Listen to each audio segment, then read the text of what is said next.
All rise. All persons having business before the Honorable Associate Justice, over the District of Columbia, or appeal. Draw there and give your attention. God save the United States and this honorable court. This honorable court is now in session. Please be seated and come to order.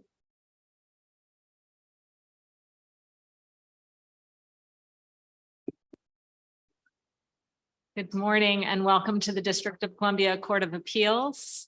Apologies for the delay this morning. As you noticed, we walked in masked, but we take our masks off while we're on the bench. And that is mostly so that people can quickly see who is talking. It's hard to see who's talking, especially with the audio system in this courtroom, and understand what we're saying. There might be other issues with understanding what we're saying, but we try to make it as easy as possible. So good morning. We have three cases on our calendar. The first is 22 AA 07, MELVIN SCHWECHTER versus DC Department of Employment Services. Counsel, when you're ready, you can come to the podium and let us know how much time you would like for rebuttal and introduce yourself for the record. Will you come to the podium so that we can get you on the mic? Thank you. Good morning, Your Honors. May it please the court. Adrian Wachowski on behalf of petitioner MELVIN SCHWECHTER. I apologize if the mask intervenes with my speech. I'll do the best to enunciate myself. So may I please request 3 minutes for rebuttal? Thank you. So I would like to begin by addressing the key issue at the heart of this case. The question presented before this court is whether lump sum settlement compensation orders entered into under Section 3215-0A, subsection 8 of the Workers' Compensation Act can be modified under Section 3215-24, which permits modifications of compensation orders within 1 year after the compensation order is issued. And the answer to that question is yes. The reason behind that is that the express language of the statute, as well as decades-old case law from this court, has made it clear that lump sum settlement compensation orders are the type of compensation orders that can be modified under Section 3215-24. So I'd like to begin with the text of the statute, which is how this court usually addresses matters of statutory construction of the statute. Section 3215-24A states that at any time prior to 1 year after the date of the last payment of compensation or the rejection of the claim, the mayor or any parties that have interest in the matter can make an application to review a compensation order when there is reason to believe that a change of conditions has occurred which raises issues concerning the fact or the degree of disability or the amount of compensation. So I know you're directing us to 3215-24. Correct. And I started at 3215-088, right, which says that the mayor may approve lump sum settlements agreed to in writing by the interested parties, discharging the liability of the employer for compensation, right? Which seems to suggest that you settle and that is it, that defines the terms of the employer's liability. And I'm sort of wondering if we read this language otherwise, why would anyone settle, right? Why would you give a lump sum settlement if within a year someone could come back and say, well, you know, thanks very much for the lump sum, but I need more?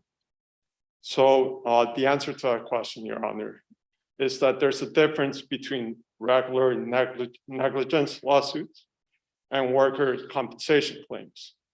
The key To be difference. sure, but the statute seems to suggest that you can settle in a lump sum a workers' comp claim.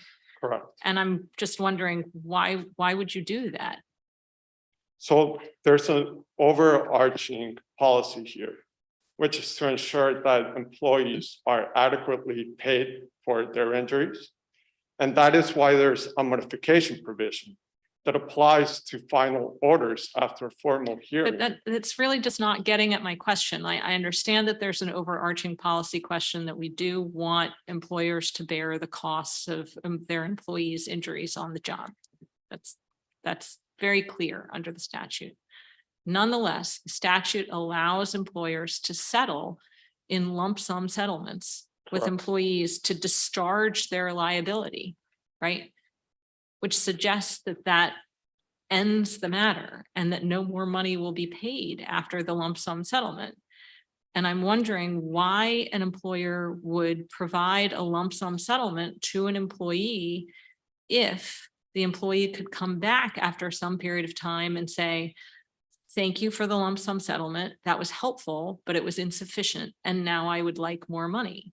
It seems to me that if that were the case, if you could look to 32-15-24 and say, nope, we can just reopen lump sum settlements, that no employer would ever agree to a lump sum settlement. And then we would have problems, which the amici point out in their briefing.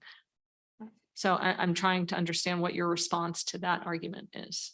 So, Your Honor, I think that regardless of the implications, you cannot override the plain meaning of statute that the legislature promulgated. I want to answer your question with the preface that whatever policy and however this unfolds, I do not have the perfect answer. I do not have the vision to see how a section of the statute will unfold.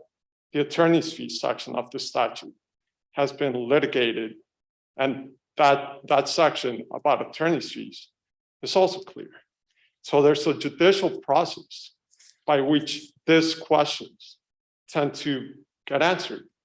Can I ask you, just to make sure I understand the scope of your position, is it part of the logic of your position that if the employer in this case had thought that your client's medical condition had actually improved to a degree, that the employer could have filed a modification request and tried to claw back some of the money provided in the lump sum agreement?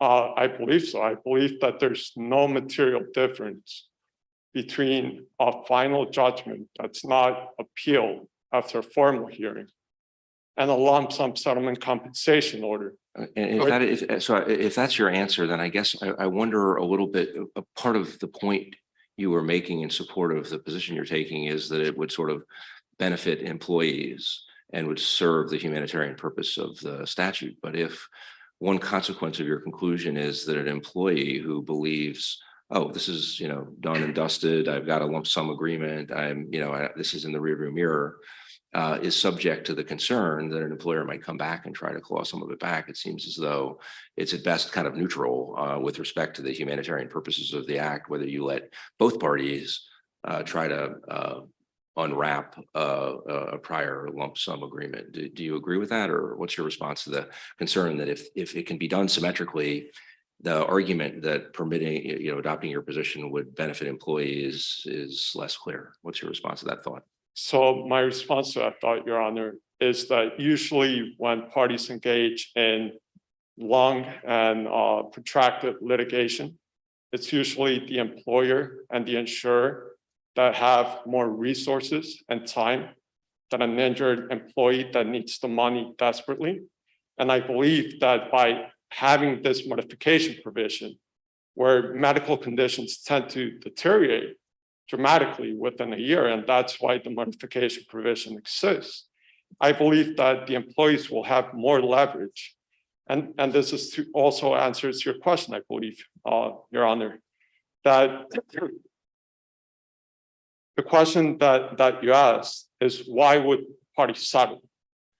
And the answer to that question is that they will continue to do so, so long as there's litigation risk, so long as the parties want to reach a resolution. Counsel, The fact that it can be this policy argument's interesting, but as a practical matter, I can see very much where if there was a lump sum agreement based on a settlement that left open liability, like in some of the cases cited, there would be some left open future liability, there'd be something to modify. I could see where an order that had been adjudicated by an ALJ and the CRB with specific findings would leave something to modify. But as a practical matter here, this settlement agreed to pay money to settle a claim. It's in a contested state. There's no specific findings of liability. There's no specific findings of what the money itself is for. Where is there anything to modify in this case as a practical matter, or is this just resetting the litigation entirely? So, Your Honor, I think that the answer to that question falls within the language of the statute itself, the lump sum settlement language, which says that these settlements shall be the complete and final dispositions of a case. And this is something that my friend on the other side is going to vigorously talk about. But when you read the language carefully, you see that there's two sections to lump sum settlements. There's a complete and final disposition of a case. That's part one. Part two of the sentence says that it's a final binding compensation order. So we have two sections. One is a final and complete disposition of the case. The second one is final binding compensation order. So to address your question, Your Honor, it depends what you mean by a case. So a case usually is when an employee files a claim, and the claim can be for temporary. I think the question is just a lot more concrete, which is,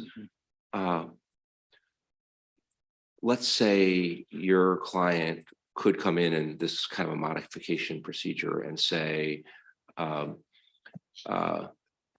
things are different now. It used to be that, at the time of the settlement, I'm going to put on evidence now that would say at the time of the settlement, a doctor would have predicted that the medical expenses going forward would be X. And things have changed. And now I'll put on some more evidence that would say, well, now in light of those changes, a doctor would predict that the medical expenses going forward are going to be X plus 100,000 or pick a number. I could see how you could do that much, but I am not quite sure how that fits into the lump sum agreement, because the lump sum agreement, unlike the kind of a scenario that Judge Howard was referring to, where you have an order that allocates, how do we know what the lump sum agreement reflects with respect to the understandings of the party, if any, if there ever was a meeting of the minds on this, about how much of that money went to go to cover medical expenses, and therefore how much this change should affect the overall amount of compensation to the client in this hypothetical. That I think it's like you don't have a baseline to say, okay, something changed, but how does it relate to the lump sum agreement? We don't know, because the lump sum agreement is a lump sum, not allocated. Or do you think is the idea? It's a long question, I apologize, but is the idea that part of the evidence also in this modification procedure would be to go back and try to get the parties to testify about what working assumptions they had about how much of it went to compensation and how much of it went to litigation risk and how much of it went to other things? Is that the theory, or what's the theory? Yes, Your Honor. So the Compensation Review Board has not given its opinion on this issue, which is a matter of first instance. But the best answer that I have, it might not be a perfect answer, but I think it's a sufficient answer so as to not override the plain meaning of the statute, which is, this is an example. If a party files a claim because they broke their wrist after falling from a ladder, and the parties enter into a lump sum settlement compensation order, and when within a year, it turns out that there's some injury to some nerve, let's say that ran all the way up to the arm and the neck. And now the party cannot move its neck either. So now there's a question about whether the parties even entertain the injury to not being able to move your arm. So And the can mayor you could clarify go- for me, counsel? Are you saying that one other thing I struggle with in this case is your client essentially lost and was on appeal? And then this settlement agreement was entered into and became a lump sum order. Are you saying that a lump sum order is an admission of liability when the parties settle?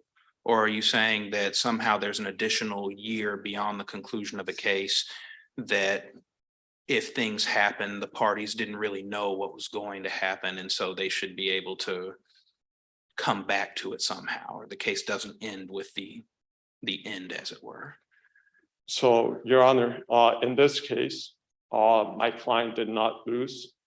The administrative law judge said that it wasn't within the scope of the employment. He actually won the appeal regarding whether he was an employer or employee. The Compensation Review Board Yes, reversed. and he lost that And he was not within the scope of correct. his employment, therefore not covered, and was on appeal again. And then the lump sum settlement was entered into, so there was no finding of liability prior to that lump sum settlement or that lump sum order, which specifically disclaims liability. Yes, Your Honor. So the language of the statute says that it's not a settlement. It says that it's a compensation order.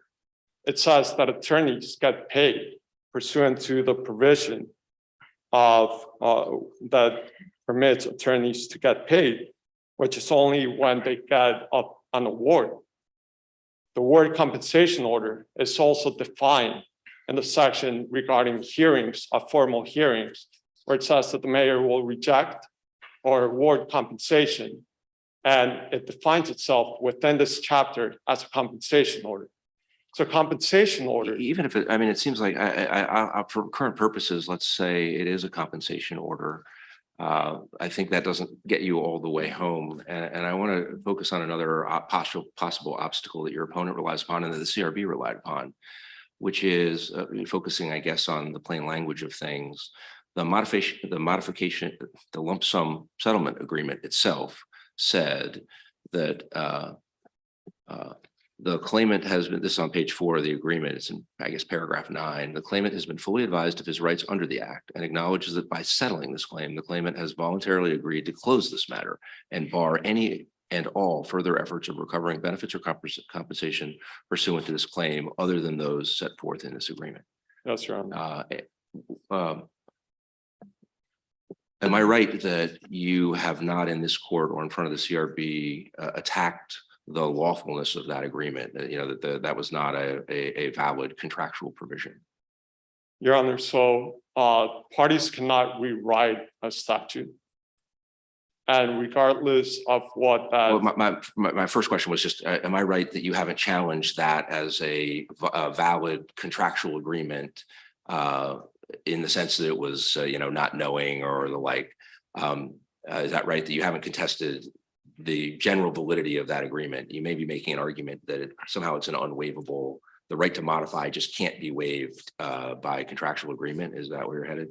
So, Your Honor, our argument and our posture in this case is that that settlement, regardless of the words within it, is a lump sum settlement compensation order, which, as I argue, based on the text and case law, serves as a, let's say, a substitute for an order after formal hearing. Attorney's fees, attorneys got paid. Yeah, I'm with you on all that. I guess where I'm having trouble following you is take it as a compensation order for various purposes, but it seemed as though a part of your answer to my question was even if this is an otherwise valid agreement to accept a lump sum settlement rather than the remedies under the statute. Your argument is nobody can agree to waive rights they otherwise would have under a statute? Correct, Your Honor. Since the outset of this case, our position has been that regardless of what was written in the agreement, that does not override the fact that it's a compensation order that can be modified. So the answer to your question, Your Honor. Actually, is that an argument that you made in your brief in this court? That's an argument that was made before the Compensation Review Board. the arguments that we made. In terms of, I mean, do you have legal support for that idea? I mean, it seems like a pretty startling concept that nobody can by settlement agree to forego rights provided under a statute. So the statute itself says that waiving any obligations from the employer to pay workers' comp benefits is illegal. Which provision are you referring to now? I believe, Your Honor, that's 3215-17. That's contained within 3215-08, which says that notwithstanding these sections that make settlements discharging an employer from workers' comp, the only exception is a lump sum settlement compensation order. That's the only exception. Right, and that's the issue, because this wraps back around to the first question Judge Easterly asked. The wording of 1508(8) is that the mayor may approve lump sum agreements discharging the liability of the employer. Why doesn't that, by its plain terms, reflect a statutory determination that lump sum agreement, that claimants can enter into lump sum agreements that waive their rights to otherwise seek the relief that would have been available to the claimant under the statutory provisions? And that's exactly right, Your Honor. That's what the section says. And why isn't modification one of those rights that can be, I mean, maybe in the broader view, it could be automatically extinguished by this provision, but in a narrower view, perhaps at least where the claimant, as part of the lump sum agreement, essentially says, I will not come back and try to modify, because the provisions, the provision I was quoting of the lump sum agreement says, I will make no further effort to try to get remedies under the statute. I'm paraphrasing. Yes, Your Honor. So why doesn't this provision authorize lump sum agreements in which the claimant and the employer both agree we're not going to come back and try to fight for more, whatever our statutory remedies or rights otherwise might have been? So, Your Honor, I think that this underlies the importance of the modification provision. In the case when an employee falls from a ladder, let's say, for a clear example, there might be claims for over a decade. First, it's the hand and it's temporary. Then 2 years later, the mobility of the hand becomes permanent. Then maybe the elbow gets, the injury extends to the elbow. These are cases that can last over decades of different claims. Here you have a provision that says we're going to terminate any claims that might come from falling off the bicycle, which is what happened to my client. And you're correct, Your Honor, it ends the case, except that it says that it's a compensation order. The sister you said it ends the case. The language of 1508(8) is discharges liability. Correct, Your Honor. It discharges any other claims that could be brought related to that accident. And that's why the modification provision is so important, regardless of how this unfolds. The DC Council, when they amended the statutes, the public sector and the private sector, they eliminated the sentence that says that the mayor is discharged from any duties after the settlement is entered into. That still exists in the public sector workers' comp act. But in the private sector, the legislature amended that section. And it said that instead of discharging the mayor's duties, which can be interpreted including modifying the award if it's in the best interest of the employee, if the employee is not represented, and if there's an issue for employees that are represented. But the public sector contains the language that says that the mayor is relieved of its duties. The private sector changed that sentence. It deleted that sentence. And instead, it added the words, "This shall be a final binding compensation order." And those words, compensation order, they are contained in the modification provision. The word compensation order is contained at the end of a formal hearing where the mayor rejects or awards a claim within parentheses. It says here and referred in this chapter as a compensation order. Attorneys get paid. If you look at the section, it says that when the parties are represented by counsel, counsel will be paid pursuant to section 32-1530. As this court is aware, there's only two scenarios where attorneys get paid. That's when the employer does not award compensation and the attorney is able to get compensation pursuant to an award, or when the employer tenders compensation. There's an issue, a controversy. The employer rejects the mayor's recommendation. They go to a formal hearing and the attorney is able to get compensation for the client. Then the attorney is entitled to the attorney's fees. And that language, that Counsel. provision, 32-1530, is right there where it says, where both parties are represented by counsel, they will receive attorney's fees under that section.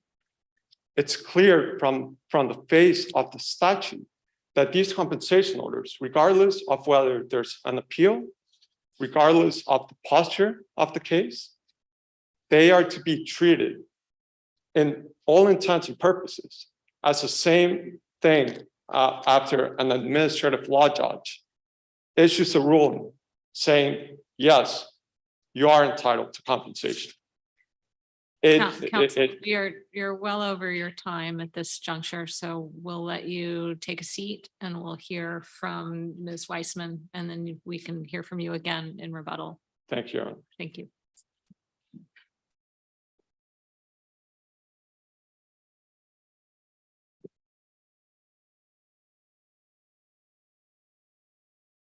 Good morning, Your Honors. May it please the court. My name is Noreen Wiseman, and I represent the employer and insurer in this matter.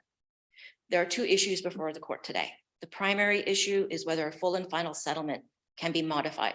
The answer is clearly no, and that answer is mandated by statutory construction, by decades of precedent, contract law, and public policy.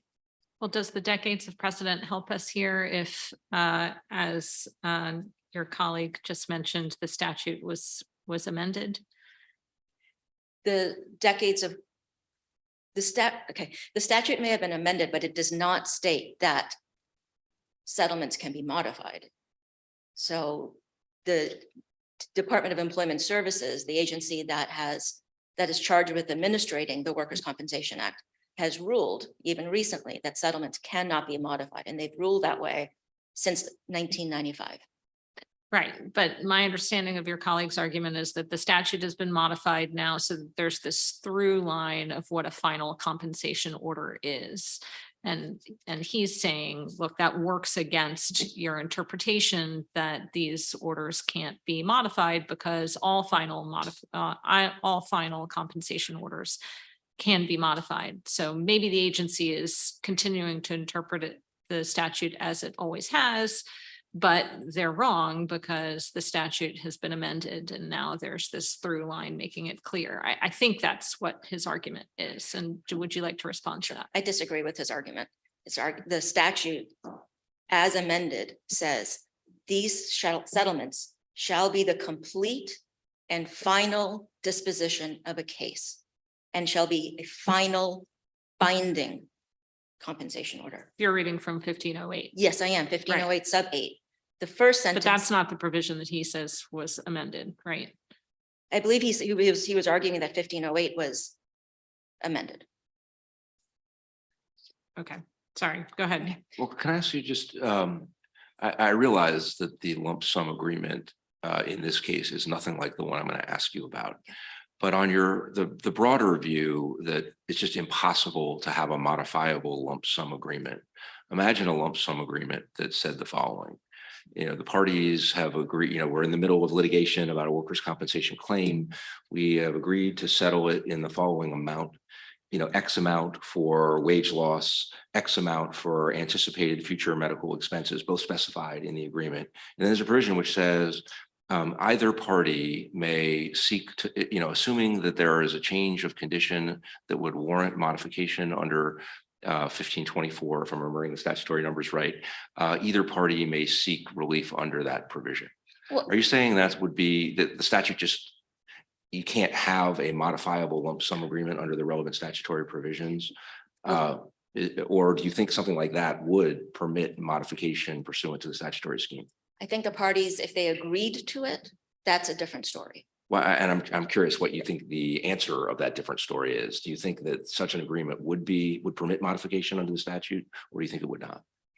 I think arguably it could, if that's what the parties agreed to. They specifically negotiated a settlement with the The reason I ask that is because at times your argument seems broader and seems to be tied to some of the statutory language you were just describing, which is, again, it seems like the logic of some of the points you were making seem to suggest a different answer to my question, which would be, look, there's statutory language that says if it's a lump sum agreement, it's final and binding. And, that's the end of it. And you can't have modification. Modification and binding, final, complete they just don't coexist as statutory concepts. Right. But it sounds as though you may not be taking your argument quite that far.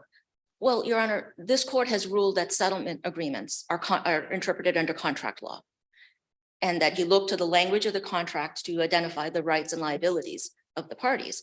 So in the scenario that you brought up, if the parties negotiated a settlement that anticipated a possible worsening in the future and allowed for that to be modified, then the language of the contract itself says that it's not full and final. So you're reading 15088 to say, look, the ability to approve lump sum agreements is actually quite broad and flexible. The mayor could certainly approve a lump sum settlement that's short of discharging liability, but it extends up to the point of discharging liability. Is that what your argument is? Yes, So that sometimes if you had an agreement where something less than discharging full liability was executed between the parties, that would be fine. But the point of 15088 is to make clear that the mayor can approve even the settlement agreements that fully discharge liability. correct. There are often workers' compensation settlements that are indemnity only and leave medical treatment open. And those are approved and indemnity is closed completely, but the claimant can come back for future medical treatment. So, But then how that's, does that interact with the ability to modify final compensation orders? you're not modifying the order. The claimant comes back for future medical treatment, which was not addressed in the contract. In this case, future medical treatment was addressed in this contract and it was closed. Why aren't you modifying it? I mean, if it wasn't addressed, then you're modifying it to make it address something that was omitted. The contract previously. would, the settlement contract would leave medical treatment open. It specifically says this does not prejudice the rights of the claimant. I'm talking about in the scenario where you have the final settlement agreement that does discharge liability For medical treatment. in total. Yeah, for Then- medical then treatment. No, you everything. cannot come back. But what's your textual argument? The textual argument is the contract language where it says it's a complete and final disposition and a binding order, as well as contract law. But what about the statute? The statute allows the parties to enter into settlements. Yes, They- but I mean, the they- question is, if you look at 8, again, some of your arguments seem to be in tension with your more flexible answers. I mean, the back part of it, of 8, the last sentence is, these settlements shall be the complete and final disposition of a case and shall be a final binding compensation order. That sounds like that's the end. We That's don't it. want to come back. We're not going to hear from you about anything. This case is over. Right. And to say, oh, but you can have a lump sum agreement, which is, not complete and final. It solves some issues, but it leaves other issues open to be litigated down the road. Arguably is in tension with that last sentence. I'm sorry, Your Honor. Are you asking if the parties can settle indemnity and leave medicals open? It seems like if you take that last sentence as definitively as at times some of your comments in your brief and argument today suggest, it seems like you have one option. You can either fight the matter out, or you can have a lump sum agreement that ends this case forever. And if you do the lump sum agreement that ends the case forever, then the case is ended forever. And you can't kind of have a hybrid where you have a partial lump sum lump sum agreement. But the case is not over. It is not a complete and final disposition of the case, because everybody agrees you can come back in and litigate either, under the hypothetical I was asking originally, further modification, or under the scenario you were pointing out as something that happens in the real world. Somebody coming back and saying, well, we never really settled the question of future medical expenses, and now we're here to fight that out. That has been what has developed over practice, is where the parties decide that they don't want to close out medicals because it may be too difficult to determine what will happen in the future for them. But they do want to close out indemnity for other reasons, that they don't want to continue with voc rehab or receive weekly payments. They want to receive the lump sum. And so the parties for decades have been settling workers' compensation matters indemnity only and leaving medical treatments open. But it's when they come back in the future for future medical treatment, it's not a modification of the order. It is a new request for benefits. They don't file a modification of the settlement order. They file, because this contract has left settlement medical treatment open, and it's specific. Treated as a new claim? They don't file a new notice of injury, but they do file a new request for an informal conference. Yes.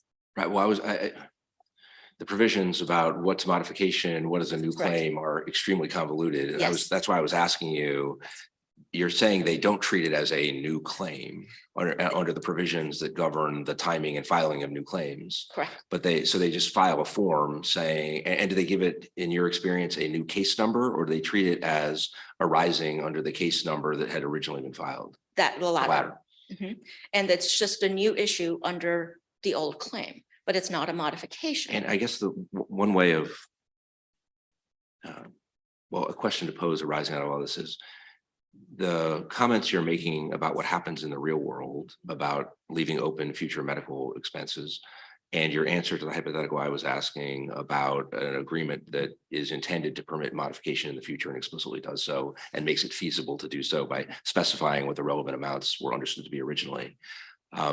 If those are permissible under this statutory language, it suggests that the statutory language is not as rigid as at times your argument suggests, because if it doesn't really have to be a final and complete resolution, you can have a lump sum agreement that allows people to consider, allows for future litigation, notwithstanding the language that seems to arguably foreclose it, then that to a degree undermines one of the themes of your arguments. It's argument, it seems like, because this language, maybe your opponent is right that really final and complete here simply means it's like a final order.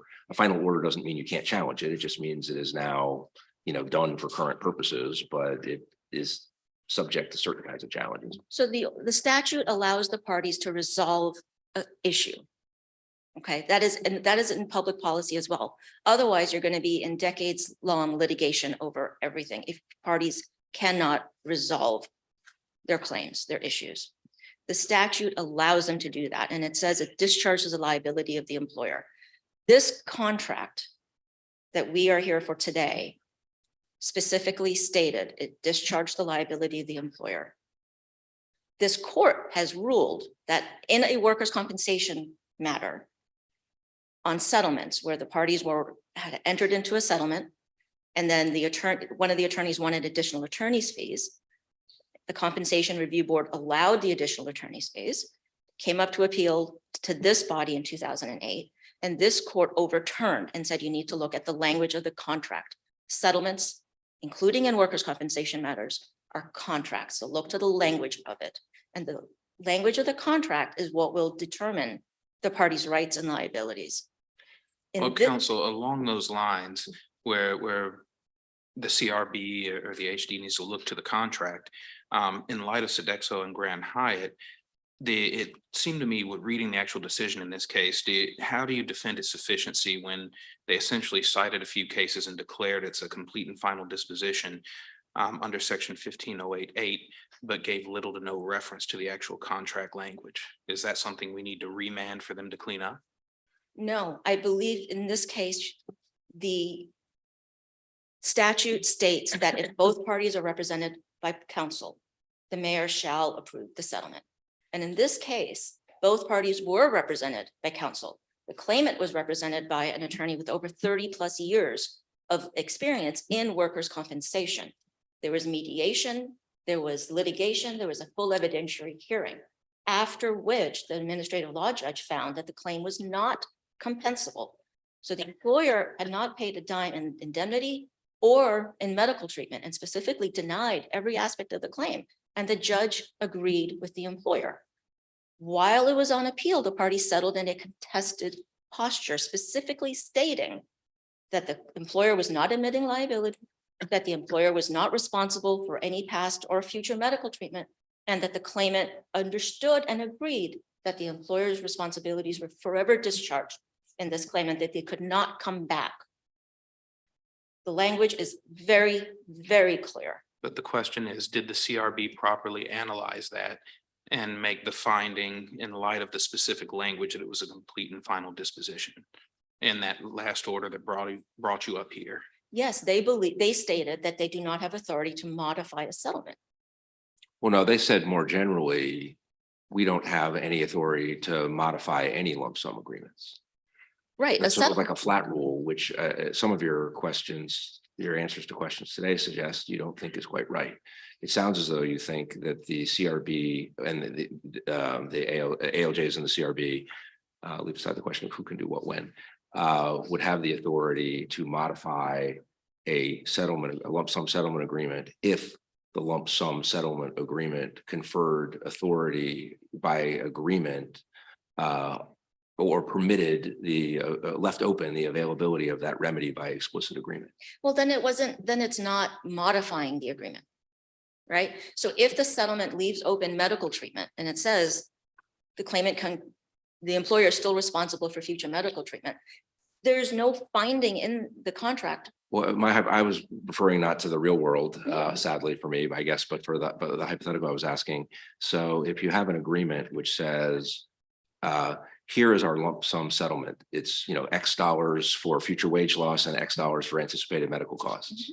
And the parties agree that a motion to modify may be filed if there are changed circumstances, and the ALJ and CRB can adjudicate the claim of changed circumstances and modify this lump sum agreement accordingly, based on such conclusions as the ALJ and the CRB reached. In the real world, that doesn't happen. In the real world, if there's closing out medical treatment with a medical cost projection or a Medicare set aside, that's what governs the medical treatment, is the MSA or the MCP. I have no reason to doubt your point that doesn't happen in the real world. My question is just more whether it's right conceptually for the CRB to say there's just no way to modify a lump sum agreement. Yes, there's no finding of fact for them to modify. There is an agreement. There is a voluntary negotiated agreement. Don't they have to look at what the nature of the agreement is? I thought your argument was, look, if people partially settle all the time, right? And so someone could partially settle as to indemnity, but not as to medical care, right? And so if the agreement settles as to indemnity, leaves open medical care, and then an individual tries to go back and reopen the issue of indemnity, right? Then under what I think your argument is, you could say, the CRB could say, well, no, that's what you agreed to finally settle. You left open medical care, right? But they would have to look at the agreement to distinguish the two, right? And here, it doesn't seem as if the CRB actually looked at the terms of the agreement to see that this agreement shut down everything in your view, right? They just said, look, lump sum agreements, settlements are not modifiable, full stop, right? but I don't hear you saying that that's your position. You're saying, sure, lump sum settlement agreements, can leave open things. It's just, we don't see that the CRB actually looked at the terms of this agreement. Is that fair? So I think if I'm understanding what your question is, and I'm out of time, if I may, Please, go ahead. if I'm understanding your question is, can the CRB state that settlements cannot be modified pursuant to the Not just can, should they, under your conception of how the law works, right? Because you're here telling us that people can partially settle, right? But Correct. then it matters, what have they partially settled, right?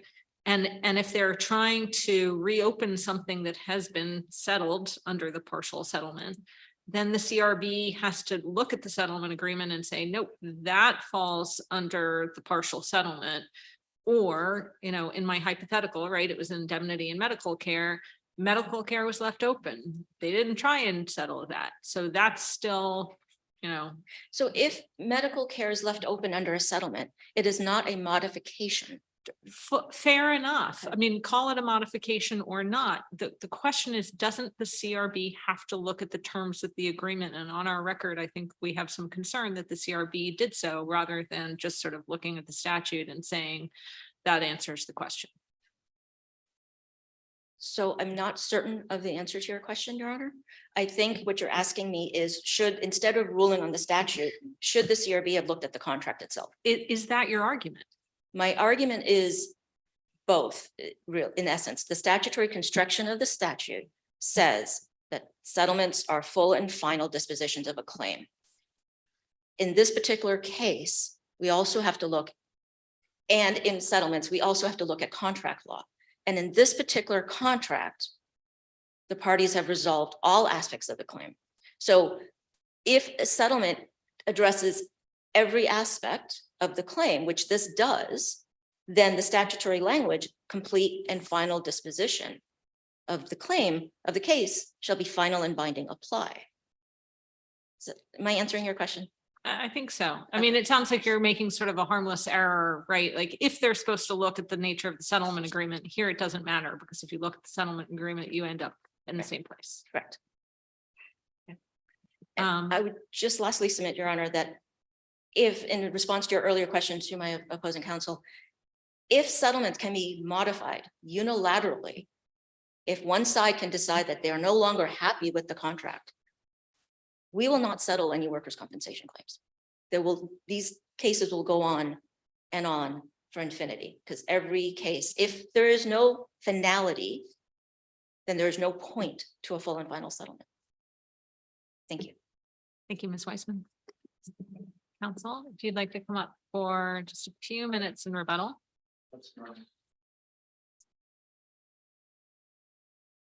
I said a few, but you've got 2 on the clock, so. Okay, so I'll do my best to respond to all of these arguments in 2 minutes. So, Your Honor, I think that what my friend here is suggesting is that contracts and the real world, which honestly, I don't think any one of us knows how this would unfold in the real world. If insurance companies will stop settling based on their underwriting of a case. The real world, where the parties could see a new injury, the wrist was the first claim. Now all of a sudden it came up and you can't move the neck. The mayor could look at the compensation for not being able to have mobility of your neck, and they can enter that into a lump sum settlement if it wasn't considered in the contract, which the Compensation Review Board did not look at. So there's ways to do this. The agency can also promulgate regulations to make this more expedient. But at issue here is whether contractual language, whether policy considerations can overcome the clear language of the statute, the intent of the legislature, and the answer is no. It's not up, respectfully, it's not up to the bench to legislate. It's not up to lawyers to sit as city council and foresee how this would play out in the real world.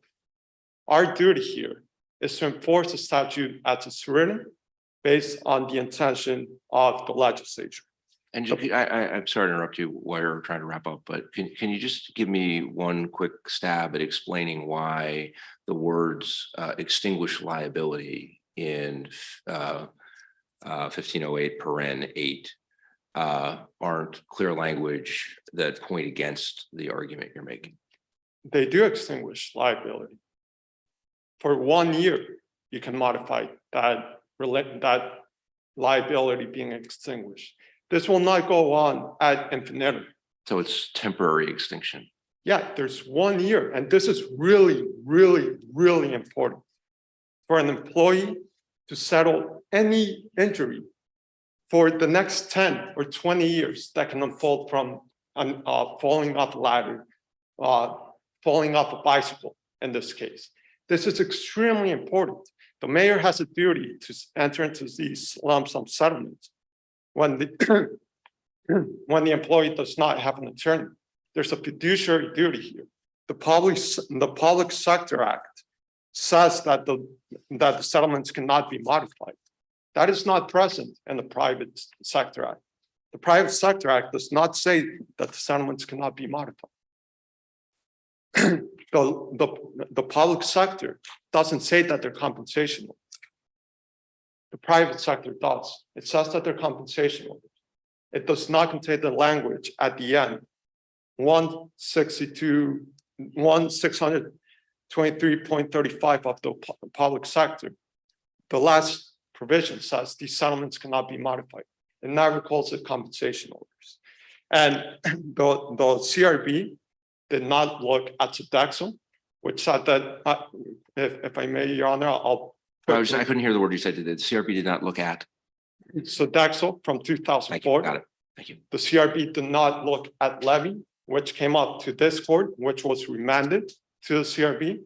The CRB said that lump sum settlement compensation orders fall within the 1 year statute of limitations of the modification provision. Employers have been using this as a shield to not permit employees to modify these settlements. But guess what? It works both ways. If lump sum settlement compensation orders trigger the 1 year statute of limitations under the modification provision, that means by implication that if you bring it within a year, you can modify it. And the CRB did not even mention Sodexo. It did not name Levi, which is binding precedent. This is a clear abuse of discretion. You were beyond your time, so I Yes. think we have your argument. We appreciate your time here with us today. Thank you also, Ms. Weissman. Thank you and so the much. case will be submitted. Thank you, Your Honor. Thank you. Thank you for your time. You may be excused. Thank you. Thank you.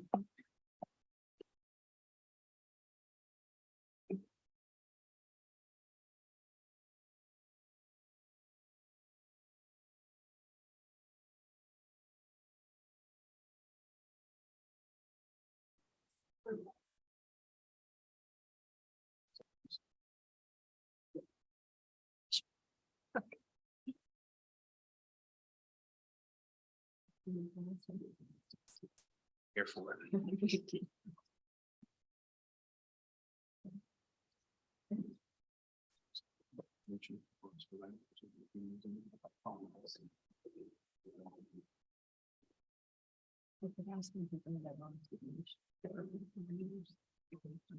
think I'd need one too in that case.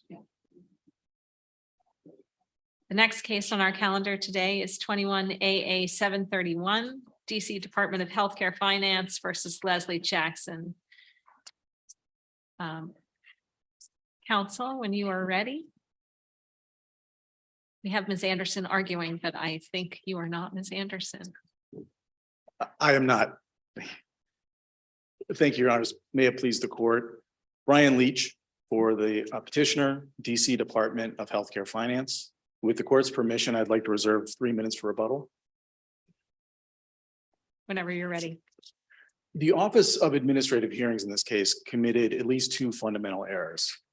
First, it construed reasonable promptness to require a rigid 30-day rule for the provision of early and periodic screening, diagnostic, and treatment services. with no basis in the statutory text. It then compounded the first error by ordering a remedy that it had not only no authority to issue, but that requires the HCF to violate federal Medicaid law by providing benefits to someone after the point at which they are no longer eligible to receive those benefits. For either or both reasons, this court should reverse. Turning to the first issue, reasonable promptness is a flexible, fact-intensive, case-specific standard. It is not susceptible to a rigid calendar-based deadline. Congress, CMS, had they wished to impose such a deadline, could have done so as they did in other provisions and other regulations. They did not. What they established was a standard of reasonableness for the furnishing of Medicaid services. In this case, what the ALJ did was look at first several outdated regulations that applied to managed care organizations. Counsel, yes. I saw the argument that the regulations were outdated, but were they repealed at that time? I don't believe they were repealed, but they did apply to a program, as I understand it, that is no longer in effect. The ALJ recognized in the stay order that that was an error to have relied on those regulations. But he then turned to a guidance document from DHEF that, as I understand it, no one cited below, that relates to timeliness standards for the provision of EPSDT services that are tailored to the managed care organization context and that don't transfer over to the unique context of fee-for-service single case agreements, which is what we have here. Managed care organizations. Well, can I ask you, one of your opponent's lines of argument, I think, is in assessing reasonable promptness, you don't necessarily have to take as a given one of the things you just said, which is that the district would proceed in the fee-for-service side by doing single service agreements that might make, be harder to replace and maintain and might take more time. So the reasonable promptness inquiry has to be more abstract and look at, does the district have a sensible system, a general system, rather than, how does it deal with a fire drill that comes up if it hasn't fully prepared for it? Do you agree, at least with the abstract idea, that part of the reasonable promptness inquiry isn't take the district's current system for dealing with this as a given and figure out how well it administered the system it had created, but that the inquiry also can be, was it a system designed to generally achieve reasonable promptness? If I understand your Honor's question correctly, I would agree in theory that there is a consideration about what standard is, what process has been in place. But I don't think that would be the end of the analysis. I don't quite understand my friend's arguments on the other side quite as Your Honor has suggested. I understand I'm not sure I entirely understand what their argument is currently on appeal. If they're trying, it seems as though they're trying to repackage what the ALJ held as a sort of application of a case-specific analysis. That's plainly wrong. It's contradicted by the language of the order itself. But the reasonable promptness inquiry, I think, would look at the processes that are in place. It would look at what types of delays and obstructions were facing the agency beyond its control. And in this case, the ALJ found repeatedly that the agency was acting in good faith throughout the process and was working diligently to provide AJ services. I'm sorry, is diligently the ALJ's word? Yes, working diligently. And I believe it's somewhere between 834 and 836, acknowledging that that was something that the agency was doing. It was working to provide these benefits. But there were a number of circumstances beyond its control. I mean, namely, which was ignored by the ALJ, which is we were dealing with a once in a lifetime global pandemic that effectively shut the nation down in March of 2020. And as Ms. Bell testified, that did impair her ability to make contact with one of the providers. She did reach out to the provider. It's not as if she made no effort. She did. She testified she tried to contact them, that she received no return call or return email. I'm not precisely sure. I don't recall that being really the focus of the ALJ's concern. The ALJ seemed concerned about, for example, the fact that this one organization, and I can't remember the name, Connections maybe, was asked to fill out no less than 4 different applications, right? Fill out this application electronically. No, wait, fill out this application in paper. No, wait, that's the wrong application. Do this one. Oh, sorry, it's this 4th other application, a process that took, I think, months. So I don't recall that the ALJ's focus was so much about a missed phone call, but the successive gratuitous applications, which ultimately forced this potential provider to throw up its hands and say, forget it. We're not interested in working with you. This is too painful. That was the ALJ's concern. Right? And that sort of goes to Judge McLeese's question about, should we take the system as it is, or should we think a little bit outside the box and wonder, gee, should they have had, providers already on tap and identified, rather than relying on the single case agreements? I might be getting the terminology wrong. Well, okay, so there's a few points I want to make. in There's a response. lot baked into that question. So Yes, go ahead and respond. The first point I want to make at the outset, I'll start in reverse order, is that we did not propose the fee for service single case agreement context. We tried to encourage Ms. Jackson to place AJ into a managed care I organization. understand that, but she has the right She to absolutely does. elect, right? And she might say, I'm not comfortable with a managed care setup, right? Absolutely. And so I believe that the law entitles her to make that choice and also entitles her to comparable care under that Yes. choice, Yes. right? My point, So, yes. so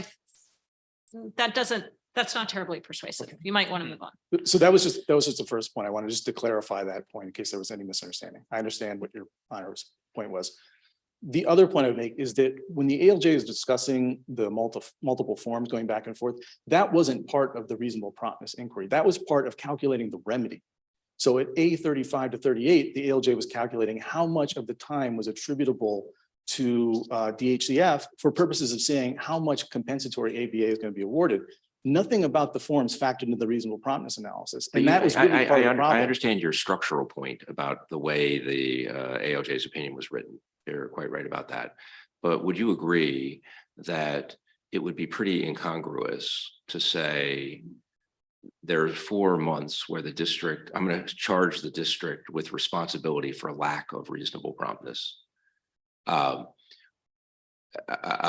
mean, whatever the benchmark should have been, those 4 months seem like they would be treated as a period of not reasonable promptness, even if the benchmark should have been some other number unspecified. Or do you think that it could have been, although the district is responsible for 4 months of delay, that it might be true overall that the district act with reasonable promptness? Or do you think, Yes. It's a convoluted question, but it seems to me, at least arguably, that it would be illogical to say overall the district acted with reasonable promptness, but here's a 4-month period where I find that there is delay chargeable to them. Yes, as a matter of law, the fact that there might be 4 months of delay, particularly when you've got an agency acting in good faith and working diligently to provide services, that as a matter of law would not equate to a finding of a failure of reasonable promptness. Can I ask you, I was looking at the word diligent because I hadn't zeroed in on it in the way that you have that argument. And as far as I can see, I find it once. And it is a reference to one time period between March and August of 2020, not a description of the district's overall efforts. And it says that Continuum and DHF were working diligently toward a single case agreement. But then, I mean, the next sentence are there, the efforts were thwarted by repeated mistakes and the like. So I'm a little unsure that the word diligent in the ALJ's order bears the weight that you're trying to put on it at argument today. Well, there was no difference in the agency's conduct during that period versus the period at the outset or the period later on. So that's why I feel comfortable characterizing the agency's actions as being diligent, as I take that to be a But maybe description. the agencies that conduct needs to modify as time wears on, right? I mean, maybe what's reasonable at time A is not so reasonable when we're at time A plus 6 to 9 to 12 months, right? I mean, part of what troubles me about this case is here is a child, right, who is diagnosed, with severe health issues, mental health issues. No one is questioning that he needs and is entitled to these services. And in fact, he was receiving these services. And so this isn't even about initiation of services. This is about interruption of service, right? And one would think that the interruption or the gap in services should be minimized to the utmost, right? Because otherwise, life becomes kind of unlivable for this child, right? Presumably he doesn't enjoy acting out in the way that he was acting out when he wasn't receiving the ABA services, right? So I wonder, how does that intersect with the reasonable promptness aspect of the inquiry, right? I mean, Yes, all these timeframes seem sort of artificial if someone is getting services that they unquestionably need that are for pretty serious conditions, and then the services are stopped through no fault of the child, no fault of the parent, right? Shouldn't that gap be minimized? absolutely. The point I want to make is, I think the dialogue that we're having this morning is precisely the type of analysis the ALJ should have engaged in determining what reasonable promptness meant. But what the ALJ did instead was say. But reasonable- I guess sort of getting back to kind of the harmlessness question that we had in the earlier case, like, do you think that gap could be permissibly any longer than the ALJ found it to be under the circumstances? I'm curious to know. I mean, where you have someone who has a serious condition, is receiving services, unquestionably is entitled to them and needs them, this gap in provision of services could reasonably be longer than 30 days. Yes, Your Honor, absolutely. And depending on the circumstances, that's exactly the type of inquiry that needs to happen. What shouldn't happen is the sort of creation of an arbitrary 30-day framework with no basis in the statutory text that the ALJ simply came up with based on, DHCF guidance that doesn't apply in a fee for service context. If the ALJ had done all of this factual consideration that we're talking about now and said, look, under the circumstances, anything longer than a 30-day time period is unreasonable, you would be okay with that? Well, I think it would depend on exactly what the ALJ said. But in this case, that's not what the ALJ said. And this court can't sustain. I'm Yes. saying if, right? Right. Hypothetically, if the ALJ had said everything that we have just said in our I think conversation here. if the ALJ had provided a reasoned basis based on the record and based on the circumstances of the case and concluded that everything after 30 days was unreasonable, I still think we might have a challenge based on a failure to consider other circumstances, but it would be a much more difficult case for us. But again, that's not what the agency did in this case. And it's not Okay, what, so to the extent that I saw other things in your brief saying, 90 days or 6 months, you're not taking a position that those are the minimum numbers before which everything is reasonable, and it may be things after those timeframes are unreasonable. no, the regulation refers to an outer limit of 6 months. But we are not taking a position that anything under 6 months is reasonable or that anything after that is unreasonable. Our position has been throughout the case that it should be a flexible case-specific analysis based on the circumstances of the case, not only the need for services, but also the circumstances that were facing the agency at the time. And we know that this was a sort of rigid rule that had been fashioned by the agency because even DHCF's good faith wasn't a basis to consider anything else other than the 30-day standard. Can I ask you, as the logic, this may wrap over into the second issue about the remedial authority of the ALJ, but you said, I think at the beginning, that you thought that you were asking the court to reverse what the ALJ had done. And I just, on this first issue, am I right in understanding that your point is really a remand point, which is there is no record the record is just insufficient to permit any reasonable adjudicator to find some lack of reasonable promptness. That's not your point. Your point instead is this is not adequately explained. There's a flat rule. You would need to send it back for the ALJ to really wade into case-specific determination and determine whether on a more careful case-specific analysis, there was a period of lack of reasonable promptness and what the magnitude of that period was. Am I correct in what the bottom line logic of the first half of your argument is? That is correct, Your Honor. I think there's two components to our argument. The first is that a 30-day rule is arbitrary and capricious and not based in law. And the second is, as Your Honor described it, that this is a circumstance in which whatever that standard might be, and we think the standard we've offered is the correct one, this isn't how the reasonable promptness analysis should proceed. And so it should be sent back for recent decision-making based on the correct legal standard. And can I ask you this about the logical relationship of the parts of your argument? Assume we were to agree with you that the remedy selected by the ALJ was outside the ALJ's authority.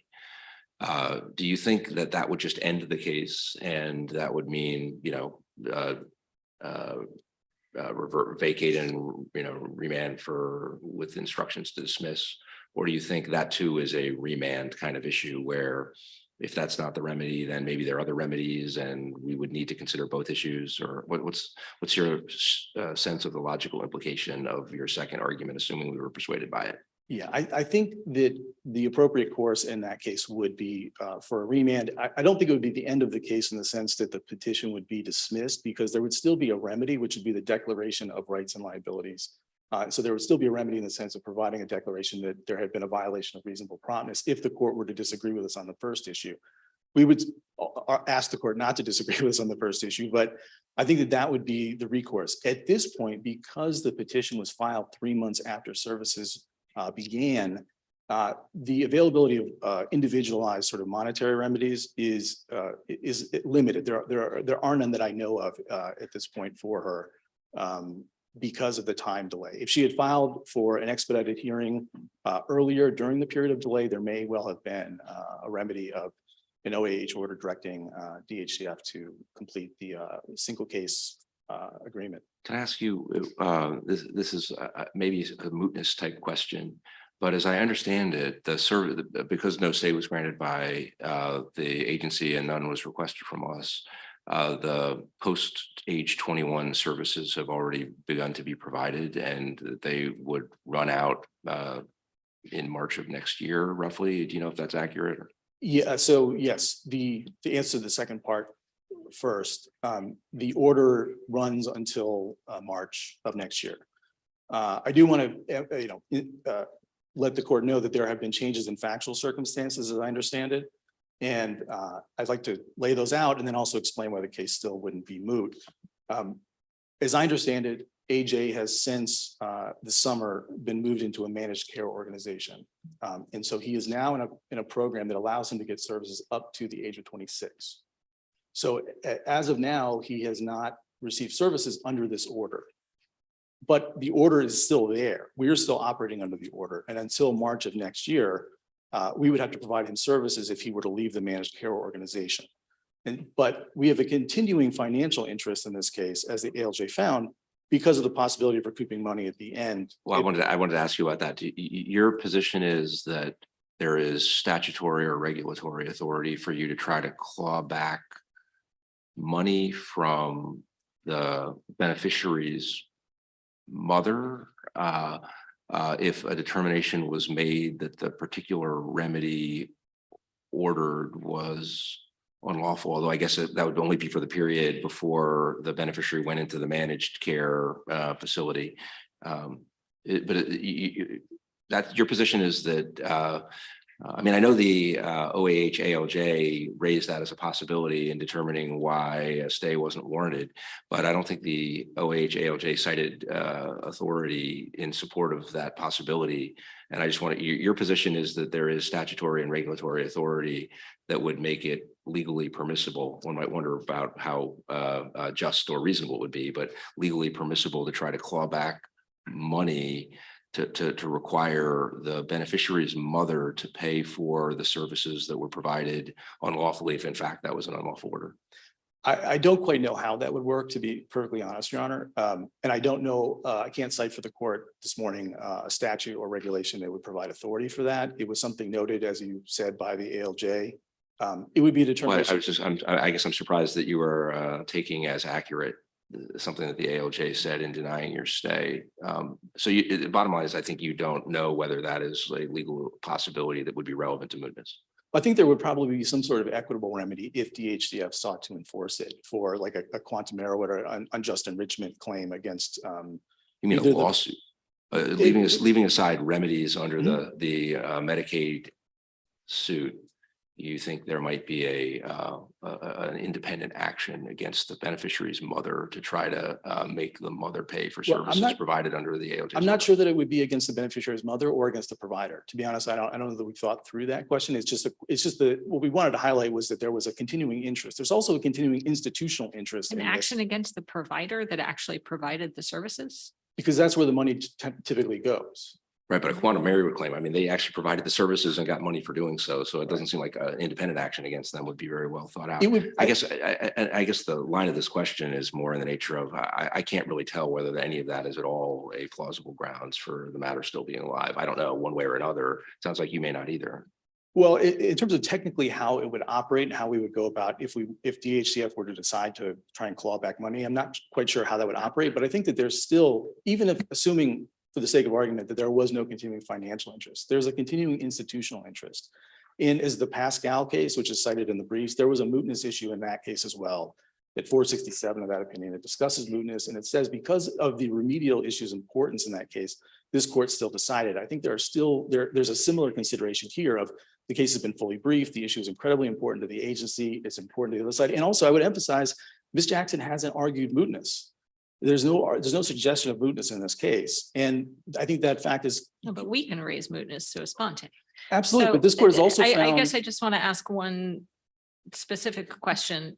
And maybe this is outside the record, and so maybe this is better addressed in subsequent, briefing, maybe in order to show cause. But if AJ was moved to the managed care organization, are you saying that no services were ever provided pursuant to the order that is on appeal right now? Yes, as of today, no services So- have been provided yet. So we're in a situation where no services have ever been provided. AJ is in a facility where no services would need to be provided. And it's only in the hypothetical situation that AJ left that facility and then requested services under this order that then this case would not be moot. That's correct, Your Honor. And that's not an impossible scenario precisely because Ms. Jackson was so reluctant to enter into an MCO to begin with. And so there's absolutely a possibility that AJ will leave and it's not a facility, just to quibble on that technical detail. It's just a different mechanism for providing services. My mistake for Yes, for just wanted to interjecting that clarify. that language. No. I'm sure I said that. Thanks. Yeah, and one last question on that point as well. The MCO carries AJ to age 26. The fee for service is already over because he turned 21 in August. If AJ were to leave the MCO to get this fee for service going through March, then would he be able to rejoin the MCO after the fact? I'm not entirely sure. I think he might be able to do that. I would need to, I'm not entirely sure, as I stand before you about that. One point I would note is that it's the EPSDT program that's capped at the age of 21. So the early and periodic screening diagnostic, that could be fee for service or managed care. The managed care and fee for service are also available in this other program, which extends to the age of 26, just as a point of clarification. So I think it's possible he could still enter into the MCO he's currently in now after if he used this order up until March of next year, I think he still could enter into the MCO. So that raises that point. The reason he didn't go in the MCO to start with, at least on the record, was that his mother had serious concerns about him being able to see his primary care doctor and the lack of another particular lack there. If he were to leave and go back to the fee for service, that primary doctors, are you saying the primary care doctor would still be covered right now, even though he's past 21? It's only the ABA type therapy and similar things that would not be covered outside of the order of the ALJ? I believe that's correct, Your Honor. The EPSDT service refers to a broad suite of services, one of which is the ABA therapy. His primary care physician, as I understand it, would be not under EPSDT. It would be just sort of general care, a general practitioner. So leaving the MCO at this stage would not, I think, jeopardize his relationship with his primary care physician to whatever extent it may still exist. Thank you, counsel. Appreciate your time. We'll hear from Ms. Fuentes.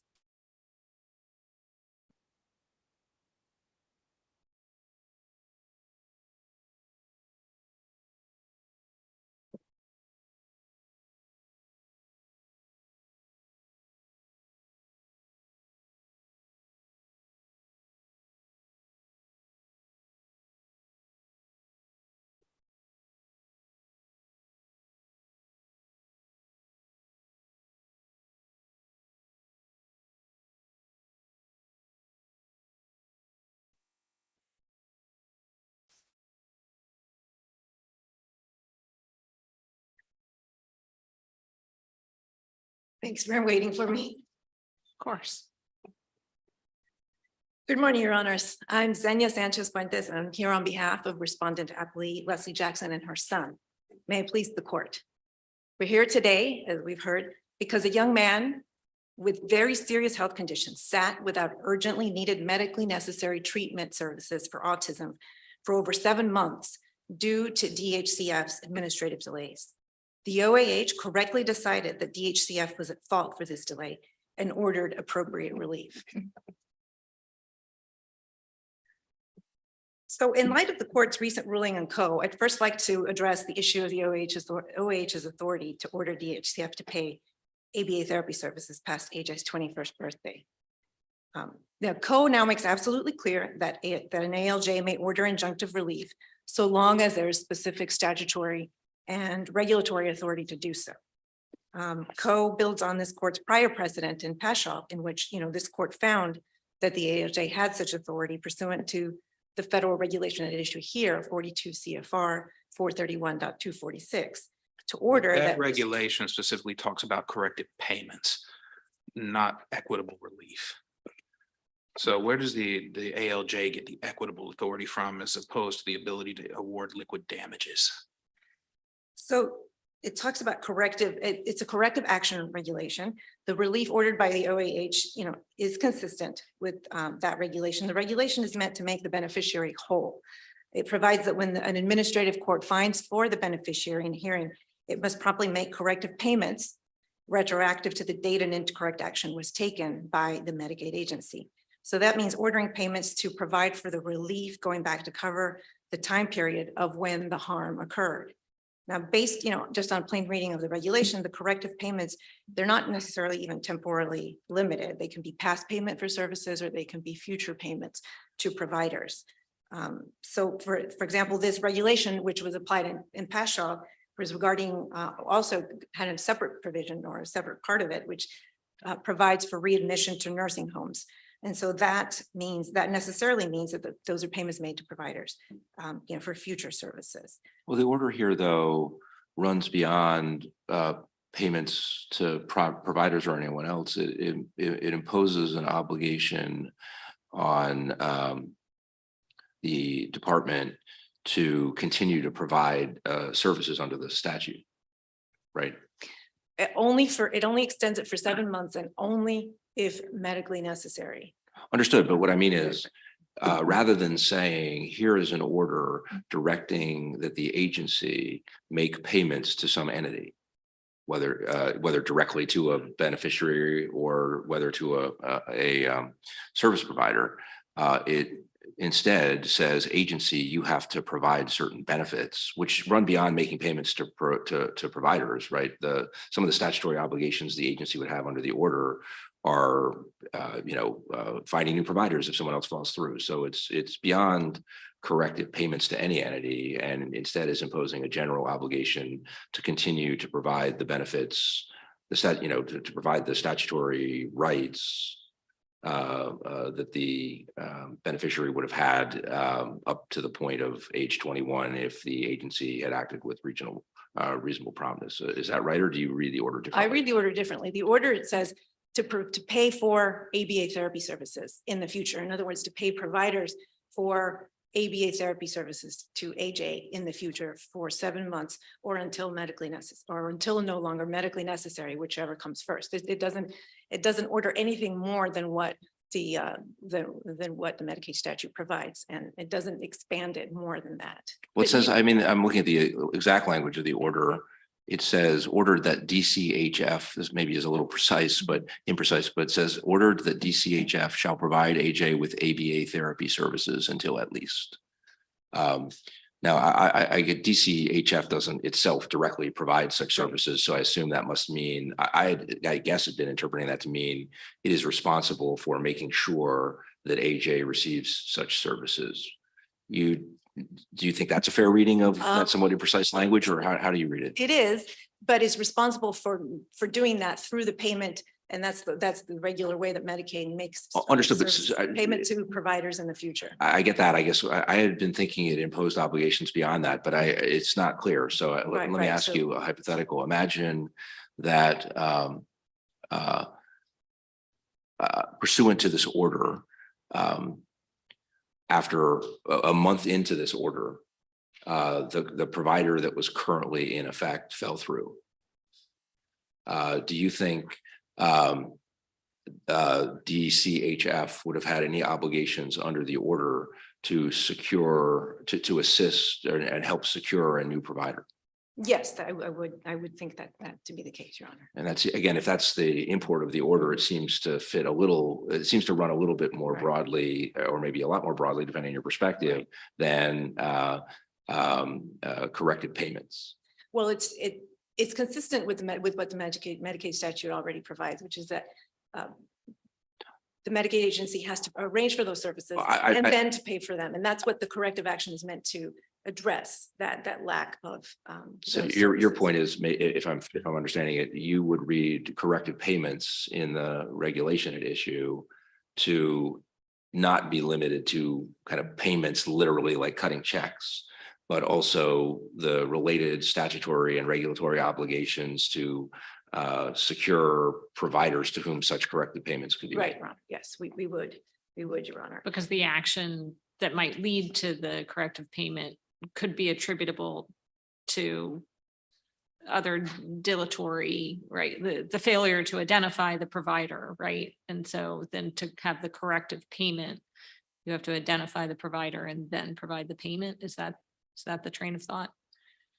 That the payment would be to identify. I'm trying to figure out like how you connect these things. And I guess you could have a scenario where not this case per se, that there's a failure to identify a provider, failure to even recognize that services are warranted. And then it's determined that the services are warranted, that a provider needs to be identified, and then corrective payments need to be issued. And so that's how they all line up and connect. Is that your train of thought? Yes, Your Honor. And in fact, the other portion of the order that is not on appeal ordered DHCF to provide case management services, which would serve to identify that provider if AJ were to request those. Right, but he didn't request those, and so the ALJ determined that they couldn't order case management services. Well, Right. Your Honor, that was perhaps a slight disagreement with the court below, with the OAH. But in any event, the AJ has requested those services, his case management services, even after the provision of the 7 months. One question that I have, though, with the corrective payments and analysis or reliance on that regulatory provision is that it seems at least in tension, if not in contradiction, with the statutory age limit. Right? And is that a legitimate concern? Right? I mean, if the statute says you are only entitled to these benefits until age 21, then how is it that one could exceed that statutory timeframe? Well, if you look at the statute provides, it's an agreement, between the federal government and the state that, we'll give you money to provide these services, and in exchange, you will meet these requirements. You will provide these EPSDT benefits up to age 21. So, that's a floor, that's not a ceiling. So in taking a corrective action regulation, it wouldn't be necessarily contrary to that particular provision to extend services past age. Can you give me a little more context? Because up to sounds like a ceiling instead of a floor for me. Help me understand how that's a floor. Well, in this respect that the federal government will, that's just the minimum sort of requirement. It says, if you want to join, if you want to have our funds, participate, you have to meet these requirements. And these are sort of all, you can do more though. You can provide more. There's nothing that states that you can't provide more benefits. And can you In fact, use the funds when you do that more, so that if I decided I wanted to provide these benefits, if I were a state and I decided I wanted to provide those benefits to people who are up to age 25, you're quite right that the Medicaid doesn't say that's illegal. You can't do that.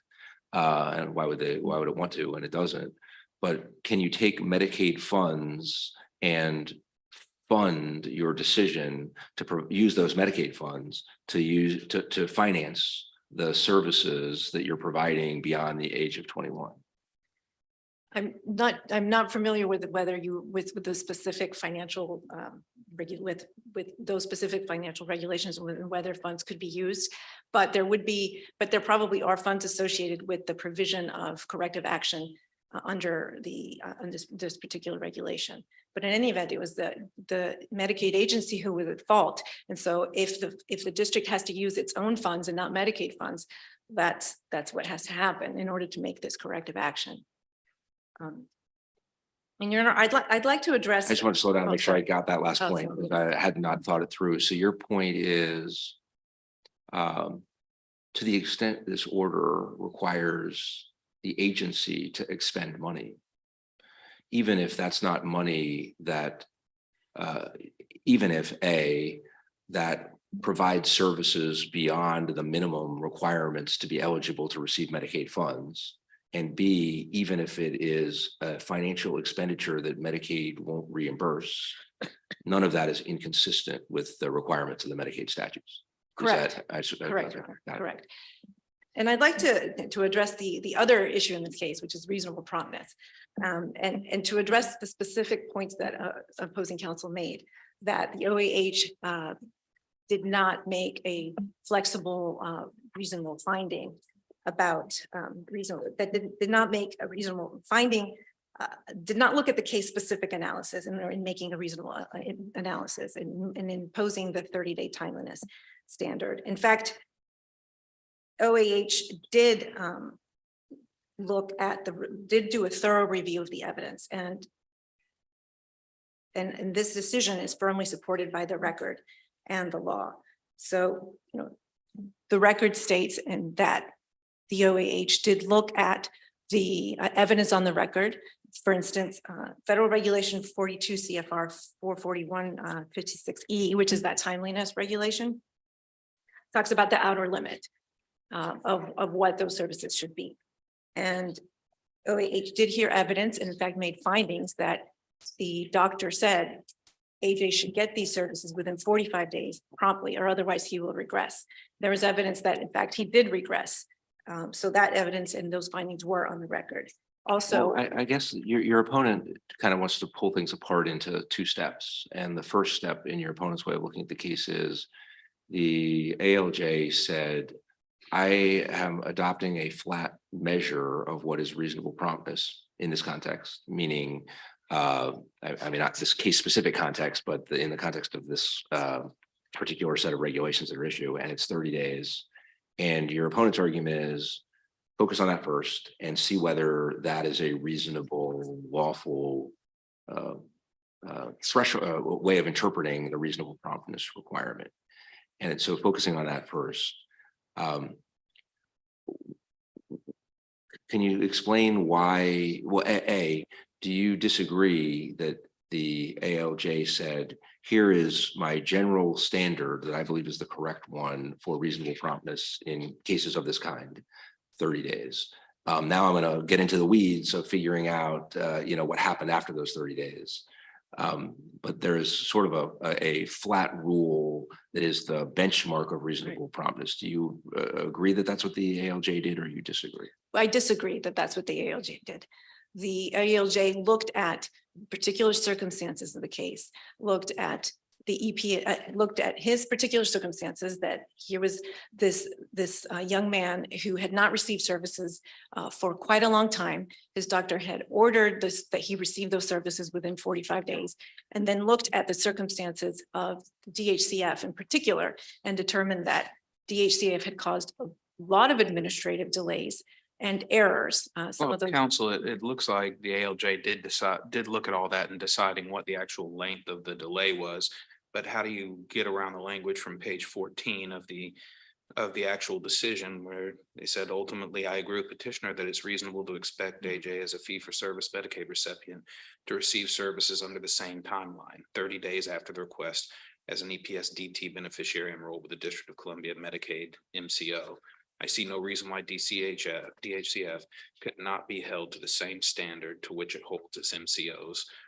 Thus, I conclude any delay attributable to DHCF or its contractors in delivering ABA therapy services to AJ beyond March 30th, 2020 fails the reasonable promptness standard. That's right. Well, that decision was based on the evidence on the record. When the OAH said, I agree with petitioner, the evidence on the record was that one, DHCF had made this policy. One part of it was DHCF had this policy that individuals with disabilities under age 21 were not going to be compelled to go to managed care. That was one. The other one was that DHC, the majority of Medicaid beneficiaries were now in managed care, and that the administrative processes that caused a lot of the delay, in part this policy of not enrolling providers, ABA providers, into fee-for-service directly, but rather making them and have single case agreements. That was also part of the record, and those were all administrative decisions that caused the delay. So all of that. But was part that of is all in the record, true. But if we're focused on the explanation the ALJ gave for picking a 30-day figure in this case, none of that is what was said. I mean, when the ALJ said, here's why I think 30 days is a good figure, listed 3 reasons. And the first was to cite a couple cases that were different and say, I don't find those relevant. So that doesn't really help you pick. It tells you that you're maybe free to pick 30 days, but it doesn't really justify 30 days.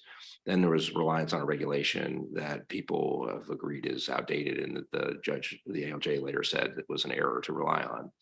And then the third is the note from the physician, which is certainly relevant. It said 45 days, of course. And it wasn't really about what's reasonably prompt. It was about what the medical needs of the beneficiary were. And so if those are the 3 reasons, I'm sorry. And there's the other feature of it, which is there's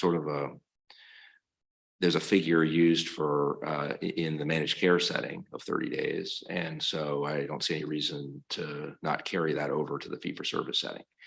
And on the last point, it's just a little complicated because there were a set of arguments made about why it isn't reasonable, and the ALJ doesn't really kind of explain its response to those. And some of the points you make would have been possible ways an ALJ could have said, yes, the district says it's not reasonable to carry over the managed care number into the fee-for-service setting.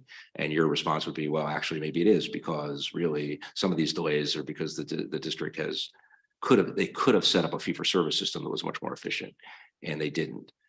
So those are possible answers. It's a little difficult for us because that's not anything the ALJ said in explaining the ruling. No, I understand, Your Honor, and I think there was a little bit of a shorthand used perhaps in the order, where he says, I agree with petitioner, which in this case is AJ, but also in the ALJ's order, the subsequent order denying the stay. That's I think where he went a little bit more into those details.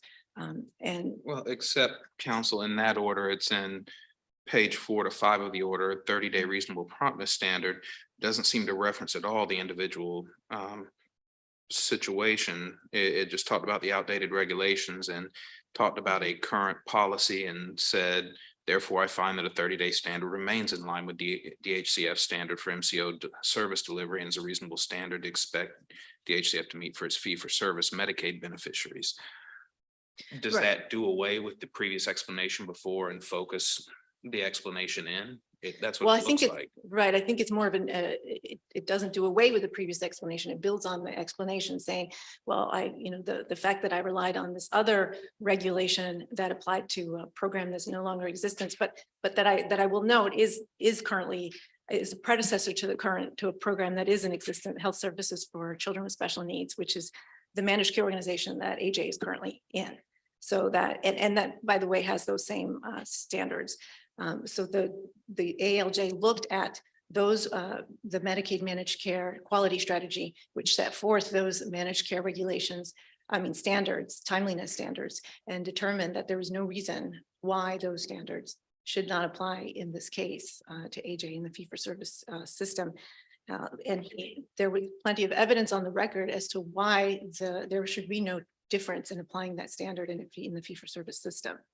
Can I ask you, there were a number of questions raised while your opponent was up about on topics related to mootness and the like. And so I want to see if you have views about a couple topics, one of which is, do you have a view about whether there would be any legal basis if the court were to determine that the order here was unlawful in some respect for the department to claw back some kind of remedy from somebody?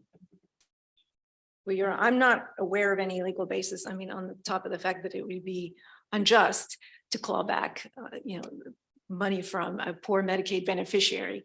But in addition to that, there is also, it would be difficult to even distinguish and claw back, because although the EPSDT benefit in Medicaid provides, it is very generous and provides no limits on or no caps on, for example, ABA therapy services. Once a beneficiary hits age 21 and is no longer eligible for EPSDT benefits, that beneficiary still has access to medically necessary services. So it's possible that that beneficiary gets some ABA therapy services, not as generous as under the EPSDT benefit. So if it would be difficult to even distinguish, which it might be difficult to distinguish which of those benefits would be attributable to his, as an adult Medicaid beneficiary, and which of those would be which hours of those would be attributable to his EPSDT benefit. So it's a very difficult thing to do, but I'm not aware of any clawback provision. And do you have a position about whether, well, I guess, I just wanted to go back and look at the wording of the order about the 7 months. Assume that the order would, with respect to imposing legal obligations forward-looking in character on the department, that the order would expire in March of 2023. Do you think that this case will then be moot, or do you think it will not be moot? I don't think the case will be moot. To make a mootness determination, there has to be a proffer that those services were in fact rendered and delivered. And at this point, we don't know that those services will be proffered and delivered. And I actually agree with my opposing counsel that under Paschal, this court could also, under its own discretion, continue to, even if there are mootness concerns, continue to hold the case open and make those decisions, because there are very important issues to decide. I disagree with the issues that my opposing counsel says that there are to decide, but there are important issues regarding reasonable promptness and what those standards should be, and of course the authority of the OAH. And those are issues that could occur in future cases, which this court might be very interested in deciding. So it sounds like you join your opponent on the topic of whether, even if the case were technically moot, you think it would be prudent for the court to decide the matter anyway. Yes, Your Honor. Yes. Absolutely. Thank you, Ms. Your Honor. Whiteface. Oh, If you have just a quick summary of your argument, you can say that now, but otherwise. sure. I'll just make a quick closing. On behalf of AJ and his mother, Ms. Jackson, You know, AJ was deprived of needed ABA therapy services for 7 months due to the failures of the Department of Healthcare Finance. I asked the court to affirm the OH's decision so that AJ will be entitled to receive 7 months of additional ABA therapy services beyond his 21st birthday or until no longer medically necessary, whichever occurs first. Thank you very much. Thank you.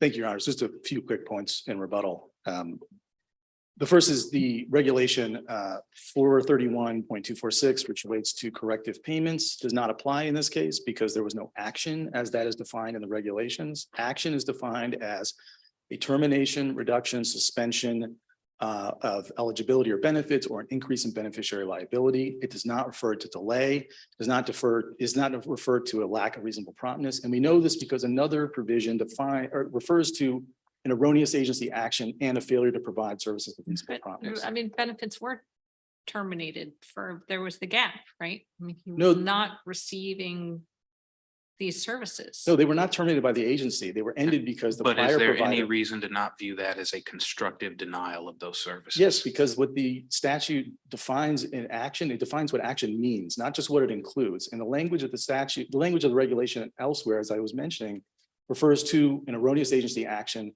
and a failure of reasonable promptness. And that's 431.220. So how do you read in 42 CFR 435.930A, which says that administrative procedures should not unreasonably delay this process? Is that not then a denial by violation of that regulation when for this period of time, if we were to find it unreasonable? No, because it's still not an action. It has to be an incorrect action to order corrective payments. And there was no incorrect action here as is defined in the regulation. So do I you would- agree with the ALJ's argument that the DHCF could then just run out the clock and because it took no action whatsoever, there's no You know, remedy to be had? This is an important point. DHCF cannot run out the clock. First of all, there is availability of an expedited OAH hearing within 45 days that will be resolved. There is also the possibility of the Secretary of Health and Human Services withholding federal funds if we're not providing services with reasonable promptness. So there are mechanisms in place. This is not a realistic scenario for a number of reasons, the least of which is the fact that in this case, we had a really close proximity to his 21st birthday. But in many instances, there are services provided much earlier. So this idea of running out the clock in all these different cases is just not realistic.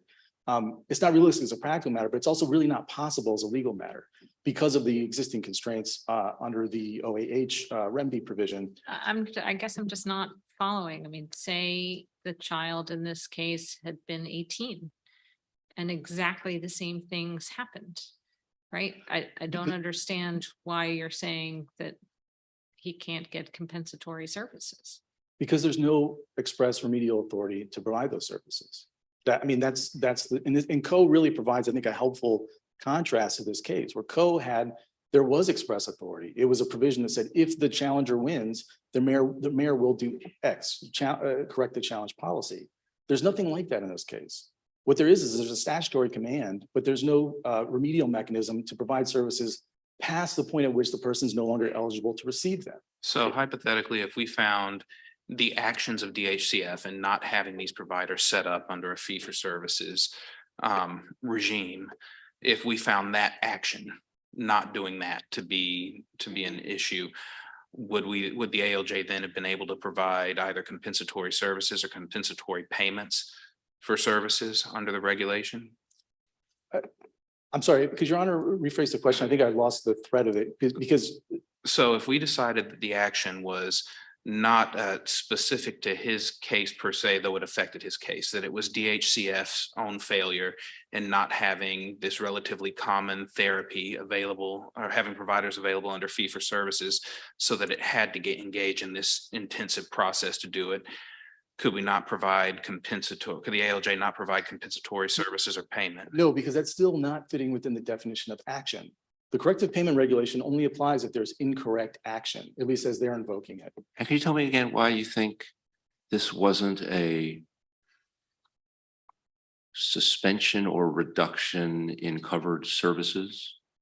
Because it doesn't fit with the normal use of that language in ordinary parlance. If someone's bar application, for example, were delayed, no one would say they've been suspended from the practice of law. And similarly, if a. Well, no, but that's because no one is, I'm asking for something in the future. I'm not getting it now. Whereas if I'm receiving something and then all of a sudden I'm not, so I'm getting services. If- All of a sudden I'm not, they seem like they are temporarily suspended in normal parlance. If the agency had been the result of the services being suspended or ended in November of 2019, there might be a better argument on that front. Well, I thought the upshot of the ALJ's order is that the agency is responsible for the. The agency, what the ALJ found was the ALJ might be responsible for the delay, for certain portions of the delay.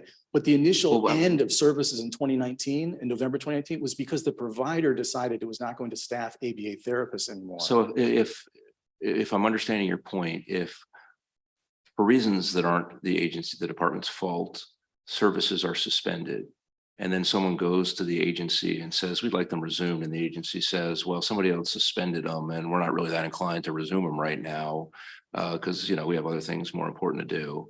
You would say that's not an action that could be remedied because you have to be the cause of the initial suspension rather than someone who prolongs it through your lack of reasonable promptness.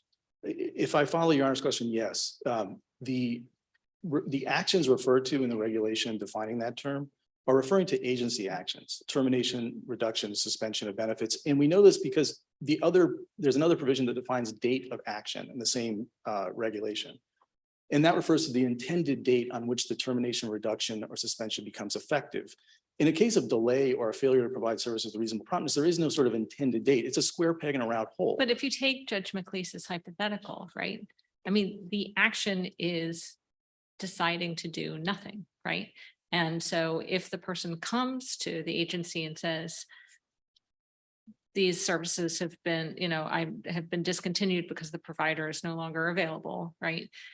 Can you do something about it, right? And the agency is supposed to have the obligation of identifying service providers, right? And then paying them. And the agency says, yeah, we're aware of your claim, of your request, and we are going to do nothing.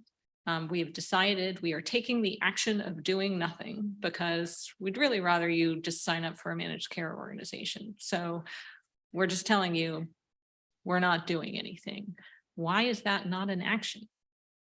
Right? I mean, it's like the flip side of, a writ of mandamus and a writ of prohibition, inaction is inaction. So I'm not understanding that. Well, in this case, action is defined in the regulation, so I don't think we can engage in this. I would agree with you colloquially, that could be true, but the way the regulation defines action doesn't allow for that type of analysis. But I would agree that would present a much closer case. Thankfully, that's not this case. In this case, we have a failure of reasonable promptness under their theory. If that's right, you still don't have an action that triggers the corrective payment regulation. What you have is simply delay. And CMS has taken steps to amend and expand this definition over the years. It's never expanded it to include delay. And as I was mentioning earlier, there's another regulation that would be rendered superfluous if this action includes a failure of reasonable promptness. And the reason for that is because it refers to erroneous agency action and then separately refers to a failure to provide services with reasonable promptness. So just sorry to follow out the hypothetical. The person says, my services have been suspended because the provider is no longer available. I'm coming to you because you have this obligation to identify a new service provider. And the agency says, we'll get to you in 18 months. That is our action. We are going to take that action. We are you can go to a managed care organization, but 18 months is the earliest we're going to be able to talk to you about this request. That is just delay. And so therefore is not an action by the agency. I would say that I think that presents a closer case, but that's not this case. And I would agree that there could be. But it's delay, right? It could be framed as delay. I agree that there could be circumstances in which the facts suggest that it's something closer to the idea of termination of benefits. And those cases at the margins will be difficult to decide. This is not what happened in this case. What we have here, they haven't argued even constructive termination. What they've argued essentially there was delay, which doesn't, they invoke the purpose of the regulation, but the purpose doesn't control over the text. Can I ask you what your response is? You want one theme of your arguments on the question of the remedial authority of the ALJ is, paraphrasing, whatever that might be, it can't be to order the department to do something that violates the provisions of the Medicaid statute. And if I understand your opponent's argument, it is, well, this order doesn't do that. Nothing in the Medicaid statute says that the department can't provide these services over 21. There is a it's a floor with respect to being eligible to get those funds. And then on the question of, it may be true that the department wouldn't be able to finance compliance with this order out of federally provided Medicaid funds, but that doesn't mean the department can't finance it elsewhere. And so this order doesn't actually, as you have argued, direct the department to do something that's in violation of the Medicaid Act. What's your response to that? Well, by its terms, it does, because it's referring to services that are provided by statute, referred to as EPSDT services. Now, I would acknowledge that as a practical matter, it could be possible for DC. Can you slow down on the first? Yes. I understand that the order refers to services that are mentioned in a statute. And they're capped at the age of 21. After 21, you cannot receive EPSDT service. EPSDT is the pediatric component of Medicaid. So after age 21, you cannot receive what are termed as EPSDT services. And that includes, as a broader umbrella, that includes things like ABA therapy.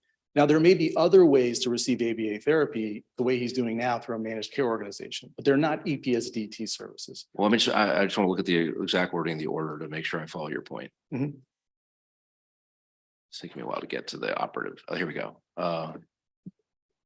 It just says ordered that DCHF shall provide AJ with ABA therapy services until the specified date. I thought you were suggesting it said something that instead tapped into Medicaid lingo that would have been unlawful to provide. Yes, because it's still referring to the ABA services being provided under the EPSD framework benefit. I'm sorry, the order isn't referring to that by its But terms. that's been the content. Yes, that's been the claim. That's been the claim, and the way the case has been litigated all along. Their claim has always been under EPSDT. And I acknowledge that the language in this instance is referring to ABA therapy, but there are myriad other places in the record where what they're referring to are EPSDT services, and on the reasonable promptness component, it's certainly referring to EPSDT benefits generally. The second point I would make, though, is that even if, and just make sure I understand, if I'm a state, in your view, if I'm a state and I say, I really love EPSD, if I'm getting the acronyms correctly, and I think it's unfortunate to limit those benefits to 21, and I'm gonna make them available to age 25. But to be clear, I don't think Medicaid can fund that. That's my own above and beyond the call of duty part of my program. And I'm going to use local funds to provide those benefits. Would that, in your view, be lawful or unlawful? well, this is going to be to the second part of my argument, which was that even if it were possible for DC in theory to set aside its own funds to do that, I think that would still work an alteration of the contractual arrangement between the federal government and the state. As my friend mentioned, spending clause legislation is an agreement between DC and the federal government. If DC decides right now, EPSDT is funded at 30% of DC funds, as I understand it, 70% federal. And so if there is an alteration in the funding mechanism or where the funds are coming from, I do think that that could potentially be an alteration of the agreement. And additionally, it's a situation where DHCF on its own may not be able to do this. And which means that certainly the ALJ is not in a position to order this type of remedy. There are no further questions. We ask the decision be reversed. And one final point was that even if the case is moot, we would request that the court remand with instructions to vacate. Thank you. Thank you very much.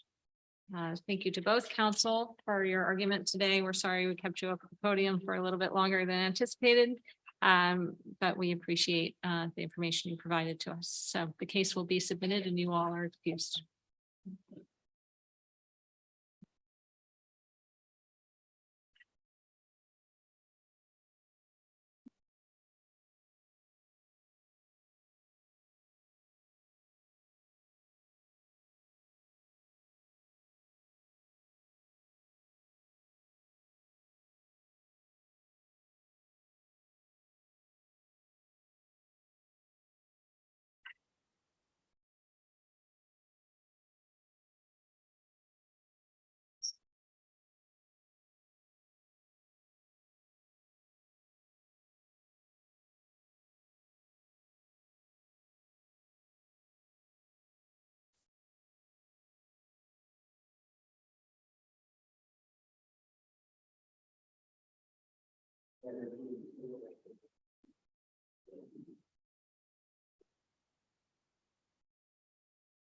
The third case we have on our calendar today is 20 AA 566.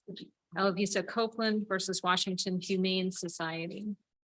My understanding is that Ms. Copeland is not here with us. She is here with us. Ms. Copeland, do you intend to argue today, or are you going to rest on your brief? You do intend to argue? All right, then you're welcome to come up. It's hard to hear you when you're in the gallery, so if you may sit here, and actually under our argument, you would go first. Oh, this is counsel from legal aid who is an amicus on your side of the case. Okay, You're dismissing him? So if you would like to come to the podium, I can explain what's going on. So you are here, right, to talk about what we would say are the merits of your case, right? Whether or not your dog should have been taken away, okay, right?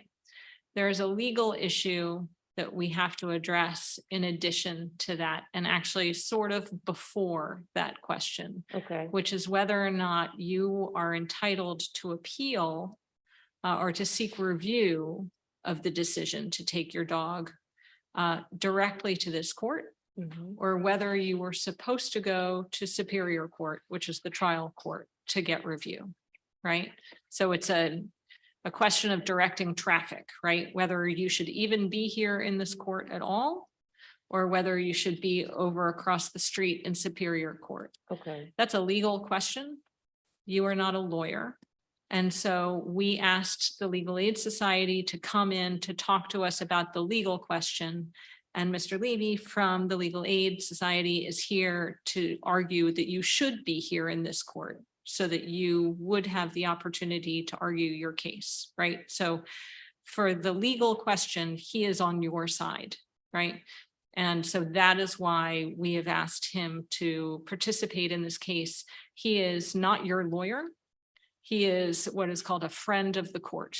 So he is here only to discuss the legal question of whether or not we should be having this argument at all. okay, But for right now, you get to go first. And if you would like to talk to us about why you think the decision to take your dog away from you was incorrect, you have some time to do that.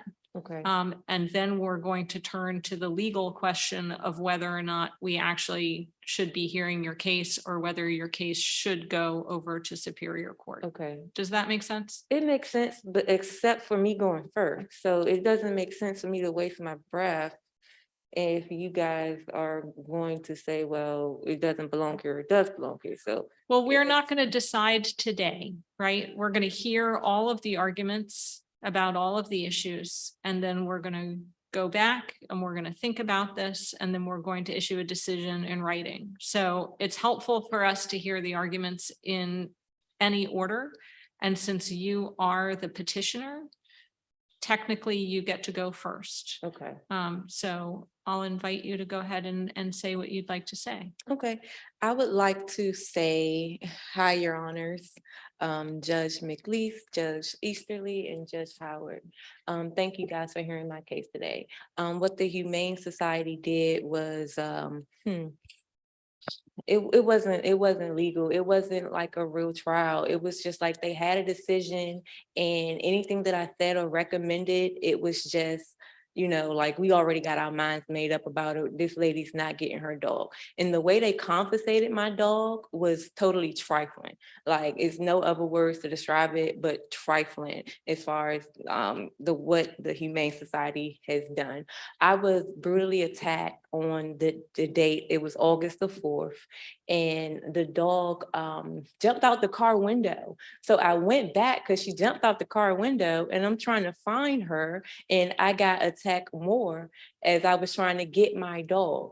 And it was so trifling. The lady that quote unquote took the dog, she even noted in her report that it was blood leading up to my apartment. And even the treatment that I received after that was just trifling. It was like everybody, all the polices were against me. You know what I mean? They were setting me up and trying to get me, they were trying to get me committed. They oppressed me, basically. I was just being oppressed and controlled by I guess the police and the people and the administrators and everything like that. But my dog was always treated well, you know, and yes, I popped my dog, but you know, I'm not the only person that pops a dog. Like I'm not going, I don't feel no kind of way about it. You know, I love my dog very much and she loves me very much. She eats my food and she gets bad sometimes. So, you know, you pop her, but it's not like an abusive situation. She's a loving dog. They even lied and said that she was malnutrition, which wasn't the case at all. And I went up there to check on her every like once a week, at least once a week. And they said, oh, you can't even see her. You can't even go to the same, the place to see her. You can't bring like nothing to her or anything. It was just really, really unfair. It wasn't like, okay, you can take a class. I was like, okay, let me take a class, whatever you guys want to do, because I don't have any background, any history of animal cruelty. It was just the punishment did not fit the crime. You know, my dog jumped out the window because she was scared. She was afraid. And I came back to look for my dog. And instead of them helping me and going after the people that made my dog jump out the window and attack me, they chose to go after me. And I was like, okay, well, how about she go and stay with a family member, this, that, and the third? And they're just like, no, no, no. So there was no justice. There was no fairness. Like everything that they did, and me being separated from her this long, it's just unfair. It's unheard of. Like Cinnamon, my children and I, we just don't deserve like the separation and the treatment that we have been getting from the District of Columbia, because this is just one piece of a big, huge puzzle that's going to explode very soon. Like, and I mean that on God. Thank you. Because they've been real, like, oh, they just been like, it's just like, okay, we're here and we're the judge, jury, trial, and that's how they've been carrying everything. And I've had some bad experience with a lot of, you know, there's good and bad everywhere as far as people, police, judges. You know, we all have the power to be good and bad within the same second, you know what I mean? But I've been experiencing a lot of police bad and a lot of judge bad. And so I hardly believe in the court system. I hardly believe in the police anymore, just because of how evil man is and how the universe has been, you know, unfair as far as, you know, karma with my dog. So I just want to recover my dog. I don't care what they say you have to do. If they say, okay, ELVISA, we want you to do this and do that and do this and do that, I'll do that. But to remove my dog and to say, okay, and to separate my family the way it has been done is completely unjust and unfair. I know crackheads. I know people that don't deserve kids. I know people that abuse animals, and I'm not that person. Thank you, Ms. Copeland. I think we understand your argument and that you feel like you were treated unfairly, and we appreciate that. And now we'll hear from Mr. Levy about whether or not about the legal issue, which I think. One more thing I would like to say, the lady that came to my house the day that I was attacked to retrieve my dog wasn't even the same lady that showed up for the court case. It was a totally different person. And also they quote unquote have a recording and that was illegally done. So whatever evidence they have, it needs to be dismissed. And they just wilding, in lack of a better word. Thank you. Thank you, Ms. Copeland.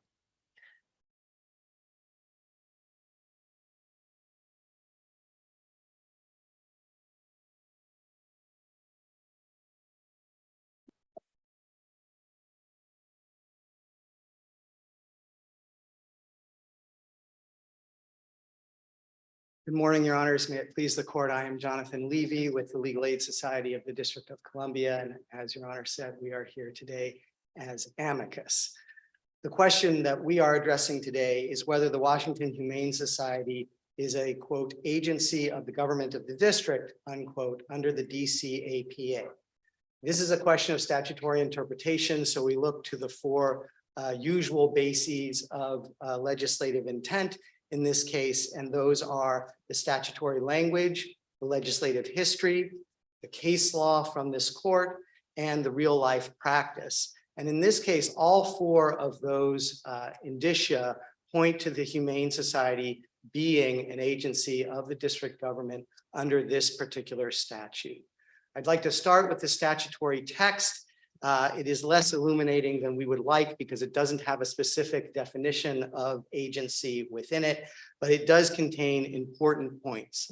The first is the use of the word agency. Again, agency doesn't have a specific definition, so we're left to fall back on common law definitions or a dictionary definition of agency. And without going into too much detail, an agency is someone who works on behalf of another for their interests. And in this case, the Humane Society works on behalf of the government of the District of Columbia in two key ways. First, it is the law enforcement agency of the District of Columbia with respect to anti-animal cruelty laws. That is the way it describes itself, and that is the way it is set up by statute. And the second, and the one most relevant here, is that it acts as the agent of the government in providing the due process hearings that are required to take place after an animal is seized. And that's the hearing that took place in this case with respect to Ms. Copeland and is directly at issue here. So in those two ways, the Humane Society is an agent or agency of the government of the District of Columbia. And I mean, does that mean that any entity that does work for the government pursuant to a contract, apparently there's a contract, although I didn't see one in the record, is an agent for APA purposes? It does not mean that, Your Honor, because an entity that undertakes that kind of relationship voluntarily or through a quid pro quo of a contract is a different kind of entity. And that is not the case here. And I do want to correct you. There is no contract for the services that we are talking about here. The Humane Society has merged with other organizations and does They're not the Humane Society anymore. Well, that's right, except that they are for this purpose, because if they weren't the Humane Society for any purpose, then they couldn't seize animals. So there are complicated sort of corporate forms going on here. But with respect to what we're talking about, which is the law enforcement function, the prosecutorial function, the execution of search warrants, there are no contracts that I'm aware of that have anything to do with those functions. Those are statutory functions that the Humane Society is not invited to perform, but is required to perform by statute because it's a part of the district government. Can I ask you, just to maybe this is part of how you'll distinguish them, but it sounded like one strand of your thinking is any person or entity that would be an agent within the meaning of the common law understandings of who are principals and who are agents would be an agent of the District of Columbia government is covered by the DCAPA. Is that your view that's because it's not defined, we should take kind of agency to mean, an entity that stands in the relationship of an agent to the DC government? Because that seems pretty expansive. If that is very expansive, and that is not the entirety of our view. That is one piece of evidence that's in the statutory language. And if I may now proceed to some of the other. Well, just to make sure I understand the Yes. force you give that one, you're saying you don't think that's independently sufficient to make something an agency, but you think it's an important factor, or do you think it is independently sufficient? I don't believe it's independently sufficient because, for example, there is this concept of being an agent through contract. And that is not what the DCAPA is trying to get at, even though it does use the word agency. So how about anybody who is by statute directed to take actions that would be understood, that would be typically governmental and DC-ish, to be very loose about it. So like statutory agents, would you say anybody who's a statutory agent is an agency, any person or entity who's a statutory I agent? think that's probably correct. We don't have to go that far to answer this case because the Humane Society is not on the fringe of your honor's hypothetical. The Humane Society does two things that are at the core government function that are required by statute and or regulation. And again, those two things are the law enforcement function, which has a bunch of components to it, and also the due process hearing function. Can I ask you one more framework question? Yeah. So the statute doesn't provide much of a definition of agency. It does seem to divide the world of agencies into half, into two parts. Which part do you think the Humane Society is? Do you believe it to be a subordinate agency or an independent agency? I believe the Humane Society falls within the definition of subordinate agency. And to expand upon that a little bit, the definition of subordinate agency, which does have a little more depth to it than the definition of agency in the statute. I'm going to read it with my own ellipses inserted because it's rather lengthy. But what it says is any agency of the government of the district required by the mayor to administer any rule adopted under the authority of a law. That specifically, as I've read it with ellipses, applies to the Humane Society with respect to the hearings that are at issue here, the hearing that was provided to Ms. Copeland. Pursuant to the 2008 legislation and Pers- the 2009 regs that follow. So, Correct. but before we get to those, can I just stay here on the definition of agency under DC Code 5023? I was wondering if you were going to make anything of the fact that it defines the term agency to include a subordinate agency and an independent agency. I and was whether- hoping to, Your Honor. Yes, indeed. What- So, yes. I mean, you seem to accept Judge McLeese's proposition that the definition splits agency into two halves and you have to find a home in one of those two halves. But is there a third option outside of subordinate and independent agency that is some sort of private entity, as WHS is, that's providing government services pursuant to a law?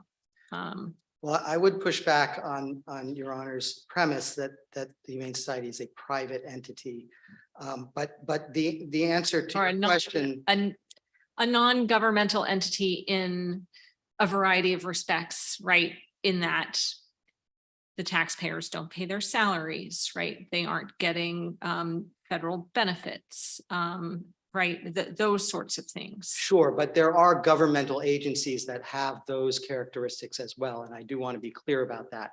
But first, to answer your question, the statute says that the term agency includes both subordinate agency and independent agency. It therefore leaves open the question of whether it includes anything beyond independent and subordinate agencies. So it does leave open the possibility of other categories. As I've explained. That's true, although we do have an old case that says only, there's at least one case, one could debate whether it's holding or not, but we have an old case called Latimer where we said that those are that's the exclusive universe. So the statute by its terms, there may be other information that bears on the topic. And I don't again, I familiar don't with the think Latimer we case. need to explore that here. I think it squarely fits within the realm of subordinate agency, but I also think it is important that the statute expressly includes independent agencies, because a large part of the argument that the district is making here is that the Humane Society can't be an agency under the DC APA because it's not controlled by the government, because its officers aren't appointed by the mayor or the council. And I think that is clearly belied by the statutory language. The statute says, look, independent agencies that do not have that kind of control are still agencies and do fall within this statute. And I think one of the best examples of that is the DC Housing Authority, which is, I think everyone agrees, and there are cases holding an independent agency. It is subject to the DCAPA, but it is not under the control of the mayor. And in fact, there have been in the news recently lawsuits by the Attorney General against the Housing Authority, claiming that it's violating the law because it's an independent agency. It's not controlled by the mayor or the council. And the Humane Society is independent in that sense. It doesn't meet the dictionary, the statutory definition. Statutorily, it's a subordinate agency. But the fact that it isn't controlled by the mayor or controlled by the council can't be dispositive here, because the statute was intended and written to encompass agencies that are not controlled in that manner. So circling, sorry, I'm continuing to impede you from getting to where you want to go, but I just want to drill down on something else that you said. The fact that WHS doesn't really exist anymore, but it has to, because that's the only way that it connects to its authority to do the certain things that it's authorized and actually directed to do under the statute. When we're considering what an agency is, I mean, everyone is here talking about WHS. Nobody is talking about the Humane Rescue Alliance, right? So that seems to have been waived. Like, we are not talking about the agency status of the Humane Rescue Alliance. We are talking about the agency status of what used to be WHS that has been incorporated into this complex corporate body that you described. That bundle of activities, we're calling that WHS, and we're trying to identify the agency status of that. Is that fair? I wish I knew more about corporations and how this all worked. My understanding in this case in particular, everyone has in fact spoken about the Washington Humane Society. That is the entity in the statute, and it's the entity in the regulations, and it's the entity that is, I believe, in the caption of the proceeding before this court. I have seen in other contexts reference to the Washington Humane Society doing business as the Humane Rescue Alliance. So it may be nothing more than a name change. The Humane Society, the Washington Humane Society, is the organization that was chartered by Congress and has bylaws. And that is presumably the organization that still exists in some way and that has done what has been done here. Because if it's not, then this is all completely unlawful, because only the Washington Humane Society has been authorized to hold this kind of hearing, and only officers of the Humane Society have been authorized to seize animals, et cetera, and to generally so at enforce these least, laws. I mean, sort of rules of the road, at least while you and I speak, and until the district gets up and tells me that they would like to change the rules of the road, I'm going to consider WHS to be this bundle of government responsibilities that we've been discussing, and not the entire Humane Rescue Alliance. And so, as far as I'm concerned right now, you and I are discussing the agency status of the Washington Humane Society, meaning those, when those activities are being done. Yes, Your Honor, and that is how we have briefed the case. That is our understanding and how we have briefed the case. And getting back to the statute for a moment, if I may, we've talked about the status of independent and subordinate agencies, and I'd like to move on a little bit to the legislative history of the DCAPA in particular, because the language is not as enlightening as one might hope. The legislative history, however, is very clear.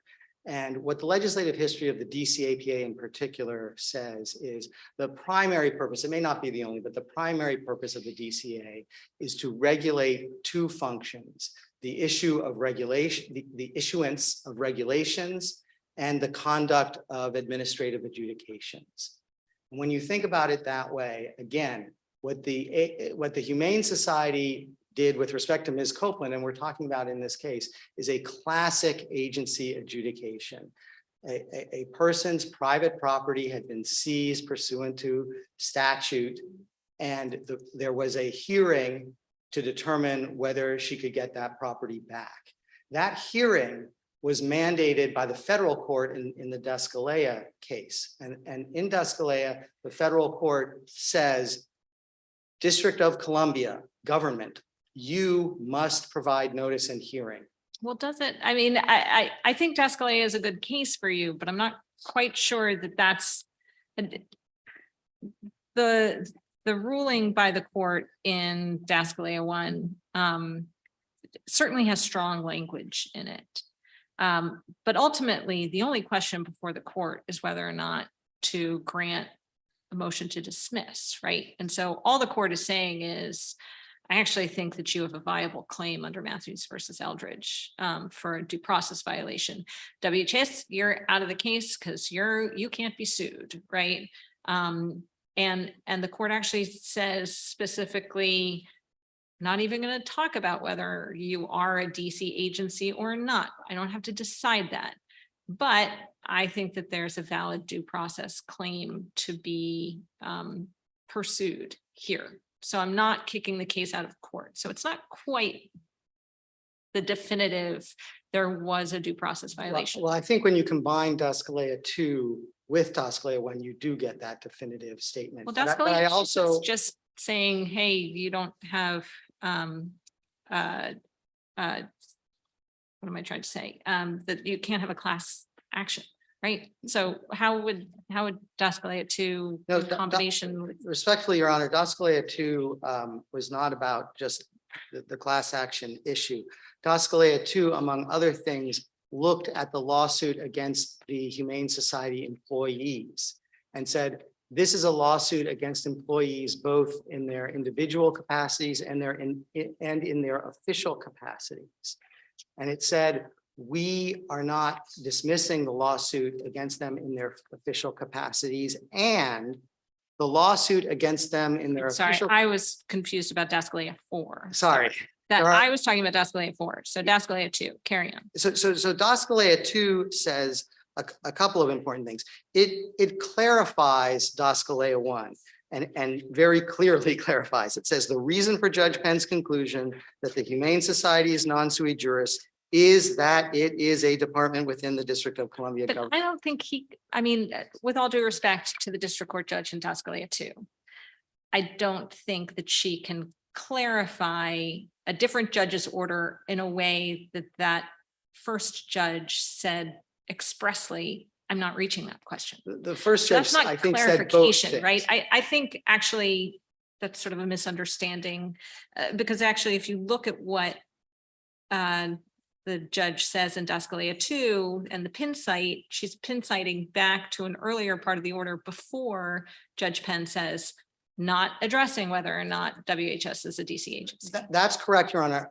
I believe that the statement in Daskalea 1 that she's not addressing that issue is actually incorrect because she, like the Humane Society, relies for the non-sui juris point on Braxton, which makes very clear that the non-sui juris doctrine is a doctrine that applies only to parts, departments, whatever word. I you don't might know use. that Braxton, what part of Braxton do you think makes that very clear? Because I certainly see language in Braxton that says there are DC government agencies that cannot be sued, but I don't see a sentence that says because you can't be sued as an entity, a congressionally created entity, that means the only way that a congressionally created entity cannot be sued is because they are a DC agency that cannot be sued. I think that's fair. What we have done is identify over a dozen cases in the District of Columbia that identify District of Columbia entities as non-sui juris. Every one of them is an agency or department of the district government. There are no cases that actually hold that a entity of in or of the District of Columbia is non-sui juris other than parts of the government. And that combined with the statement in Braxton sort of drive that point home. But I guess really, I wonder how helpful that this line of thought is, right? Because it seems to me what's so fascinating about this case is that WHS is created in 1871, right? Before the administrative state exists, right? It is a vestige, right? It is given these government powers at a time when no one conceive of having agencies. And so what do? They create corporations of all manner, right? And that's what the Supreme Court talks about in LeBron, right? And then over the next 150 years, there's this kind of reorganization and you know, the APA is enacted, and DC APA comes along. But WHS just kind of hangs out here in the shadows, right? And what is it, right? So it seems to me that the point of clarification, where when we figure out what WHS really is in 2008, right? That's when the district have been told, no, you're going to be sued for a due process violation claim, right? And they don't pursue that and try to appeal it, right? They go to the DC Council and they say, please give the mayor authority to promulgate regulations that will ensure due process, which why we would care about due process for an entity that's not doing government work, I don't know. And the council says, yes, here's your authority under the statute, under the 2008 statute. The mayor promulgates the regulations, which sound a whole lot like contested case regulations. And that's when we know that this is a DC agency. I think that's absolutely correct. I do think that it was an agency before that, but of course, that's not the question before this court. The question before this court is it a DC agency now for the purpose of contested case review under the DC APA? And I absolutely agree with you, Your Honor, that the fact that it is performing this obvious contested case adjudicative function makes answering that question in this case very easy. And that again dovetails nicely with the fact that that's one of the reasons, but the easiest, clearest reason why it meets the definition of subordinate agency under the statute. That once this statutory and regulatory regime was imposed in 2008 and 2009, it was very clear from that point forward that this is a government agency that has to be subject to the DC APA. And as a practical matter, it's also really important to note that the Daskalea Court did hold that this entity is non-sui juris and cannot be sued. The DC APA is a waiver of the non-sui juris immunity and therefore allows judicial review. But if it were not subject to the DC APA, there would be a real problem here about this entity doing serious law enforcement actions and seizing people's property and executing search warrants and having zero accountability because it's non-sui juris and it's not subject to the DC APA. And there's an easy answer to that, which is it is subject to the APA because it is performing these government functions. There's a second issue, I guess, which is whether, assuming it is that the Humane Society is an agency, there's a question of whether the regulations nevertheless direct review to the Superior Court rather than to this court.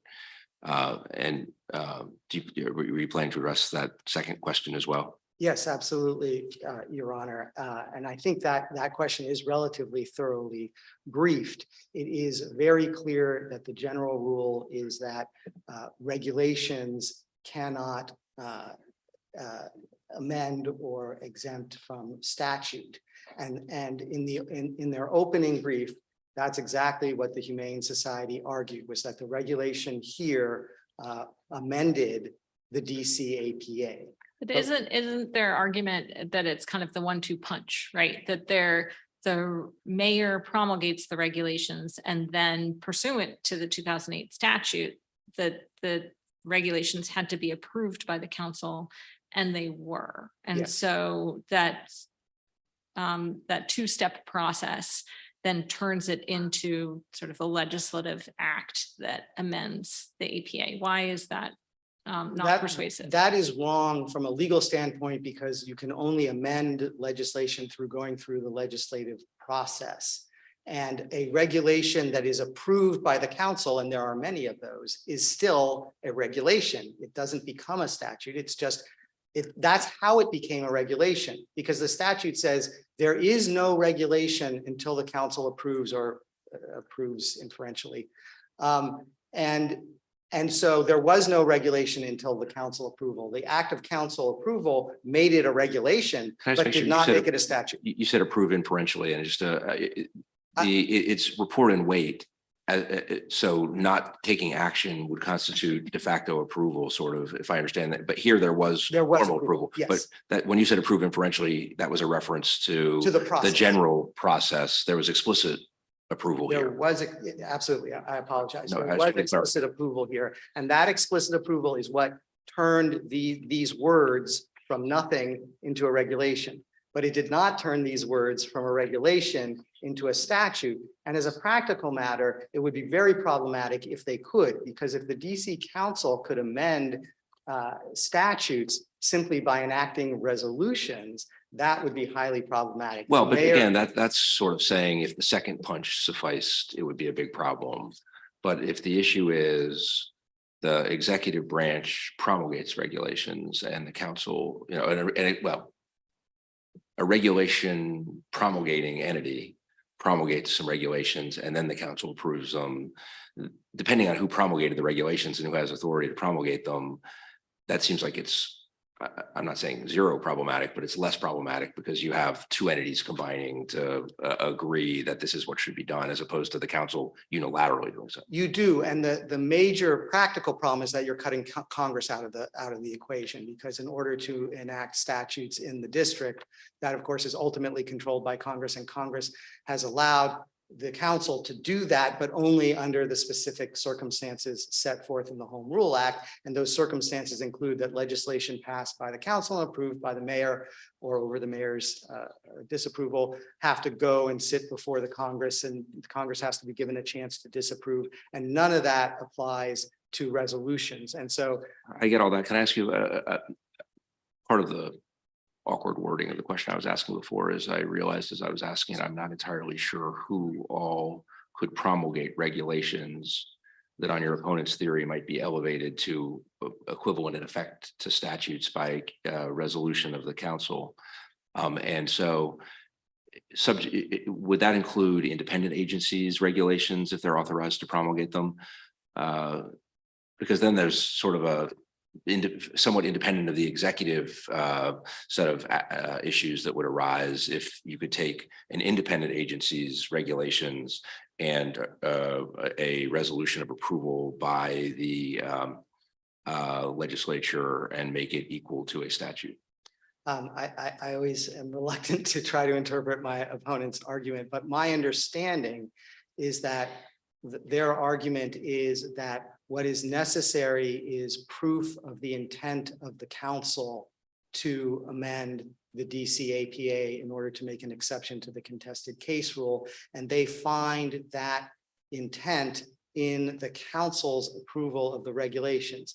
If I'm interpreting that correctly, it would apply whenever the council approves regulations, which is somewhat frequent. Like there are a number of statutes. So, and sorry to cut you off there, but why could we not link it back to the 2008 Act that the council passed? If we go all the way to where the Home Rule Charter section 1204.12A2, where resolutions to approve or disapprove proposed actions, et cetera, this has been briefed. I won't read it to you verbatim. The city council told the mayor, propose these regulations for this specific hearing process in the same way that under the Human Rights Act, the city council, without even asking for approval, asked the mayor to set up a procedure for DC government employees that DC government employees were bound to until I believe the early 2000s when they got an independent right to a hearing. Why is the intent from the original legislation in 2008 not giving the mayor the ability to do that, which city council then had the ability to approve or disapprove? Because what the statute says is Mayor, we want you to issue regulations. And those regulations can't become effective unless or until we approve them, or pocket approval. I don't know what the correct terminology is. But the thing being approved, according to the language of the statute, was a regulation. And a regulation can't amend a statute. If the council had passed a statute that says, this statute can in the future be amended by the process of the mayor issuing a regulation and our approving it, that would be a different case. It would still be it would still be highly problematic because it seems contrary to the Home Rule Act. It seems contrary to the delegation of legislative authority from Congress. The delegation of legislative authority from Congress said you council can legislate in the following way, and that includes certain steps that are not present in the resolution process. So you think the statute, the 22-1004C should have said something to the effect of the mayor shall establish, by rulemaking notice and a hearing process that includes, ultimate review by Superior Court in order for it to have the effect that the district and the Humane Society are arguing that it does. That would be one possible way to do it. Yes, the statute, if the statute provided for review by Superior Court, then as this court has But just held, an ex ante, hey, promulgate some rules without any content directed regarding the nature of the rules in the statute is not sufficient in your view. Particularly in this case, because the rules, and I don't remember whether the statute spells it out in enough detail or not, but certainly the rules that were ultimately issued, as Your Honor mentioned, describe a contested case very well. And so we already have a statute. There's a pre-existing statute, the DCAPA, that says for contested cases, this is how review is done. But arguably, I mean, just to put a fine point on it, right? The council would notice that and say, hey, we've got the APA and now you're giving us rules that are described. Thank you very much, Mayor, for the rules. But they describe a contested case procedure and you're pointing us in two different directions. You're describing a contested case procedure, but you're also saying go to Superior Court. That's not going to fly under the APA. We reject these rules, right? Like, well, shouldn't that have happened if the council didn't like these rules? Yes, that should have happened. And we don't know why that didn't happen, right? It could have just been an oversight, or it could have been, in fact, that the council that approved the regulations had in mind that this was a good thing. But by acting through the resolution process, rather than through enacting legislation, the council simply didn't have the authority to move a contested case out of this court's jurisdiction, because there is on the books a statute that says where contested cases go. And the only way to amend that statute is by going through the normal statutory process. So even if these regulations are an accurate barometer of the council's thinking or intent, the council did not act in a way that gives it effect. Just as the mayor may, or the city administrator apparently wants these cases to be heard in Superior Court. That's not good enough. There's a statute that has to be amended, and if that statute is not amended, these cases are heard by this court. Thank you very much for Thank your you. argument. We appreciate you participating in this case as amicus. Thank you. And I'm sorry I said that I would wait to hear from the district, but of course, the Washington Humane Society is here as well, so we will hear from you. Thank you, Your Honor. I'm actually here with the District of Columbia, Marcella Coburn for the district. So sorry, I don't have the affiliations on my sheet, so I Quite all appreciate right, Your it. Honor. But is the Humane Society is here and you will be arguing, and how are you're splitting your time in half? Got it. Thank you. Thank you for the clarification. Thank you, Your Honor. May it please the court. As I said, Marcella Coburn for the District of Columbia. The Washington Humane Society is not an agency of the district under the DCAPA. This court has held in A&G Limited Partnership, the case that confirmed the holding in Latimer that we were discussing earlier, that in order for an entity to be an agency of the district, it has to be part of the District of Columbia government, not part of something else. So the issue in Latimer and in A&G partnership, right, is it's the joint, the putative agency is the Joint Committee on, Landmarks, et thank you. cetera. Yes, that one. And as we explained in A&G partnership, limited partnership, we said the holding in Latimer that we lacked jurisdiction for direct review of the decision of the committee turned on our finding that 2 out of 3 of the sponsors are federal agencies, right? And consistent with its composition, and many of its functions are federal in nature, right? So we're looking at function, we're saying they do a lot of federal stuff, and they've got these federal agencies, and obviously we would be reluctant to overstep our bounds and hail federal agencies into this court and say, we can review what you do and we can tell you that you're wrong, right? That wouldn't go over very well.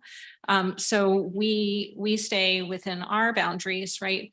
And we hear contested cases from DC agencies. And I'm not understanding why you think Latimer or A&G limited partnership are helpful authority for you in that respect, because I don't see any argument that you all are a hybrid agency in that sense. There's no dual sovereign, right? So that, you know, state to state or federal to state, or not quite state as DC is. That's right. There is no additional federal sovereign involved in this case. I do think the case is helpful, though, for a couple of reasons. One is that, as you said, it refers to the Joint Committee as a hybrid entity. And actually, the Washington Humane Society is just a single entity. They're just doing business as the Humane Rescue Alliance. And as we talked about, that other piece of it also contracts with the district with respect to animal control, which is like sick wildlife, stray dogs, that kind of thing. Can I ask you what, before Of you move course. on that, this is, I guess, apropos of your view that to be an agency, you have to be part of the government. The statutory provisions that I think you're referring to, under which they control, they contract to provide animal control services, that's 1801. It's the heading of that is, or the language of that is that, let me get the right, it's referred to as an animal care and control agency.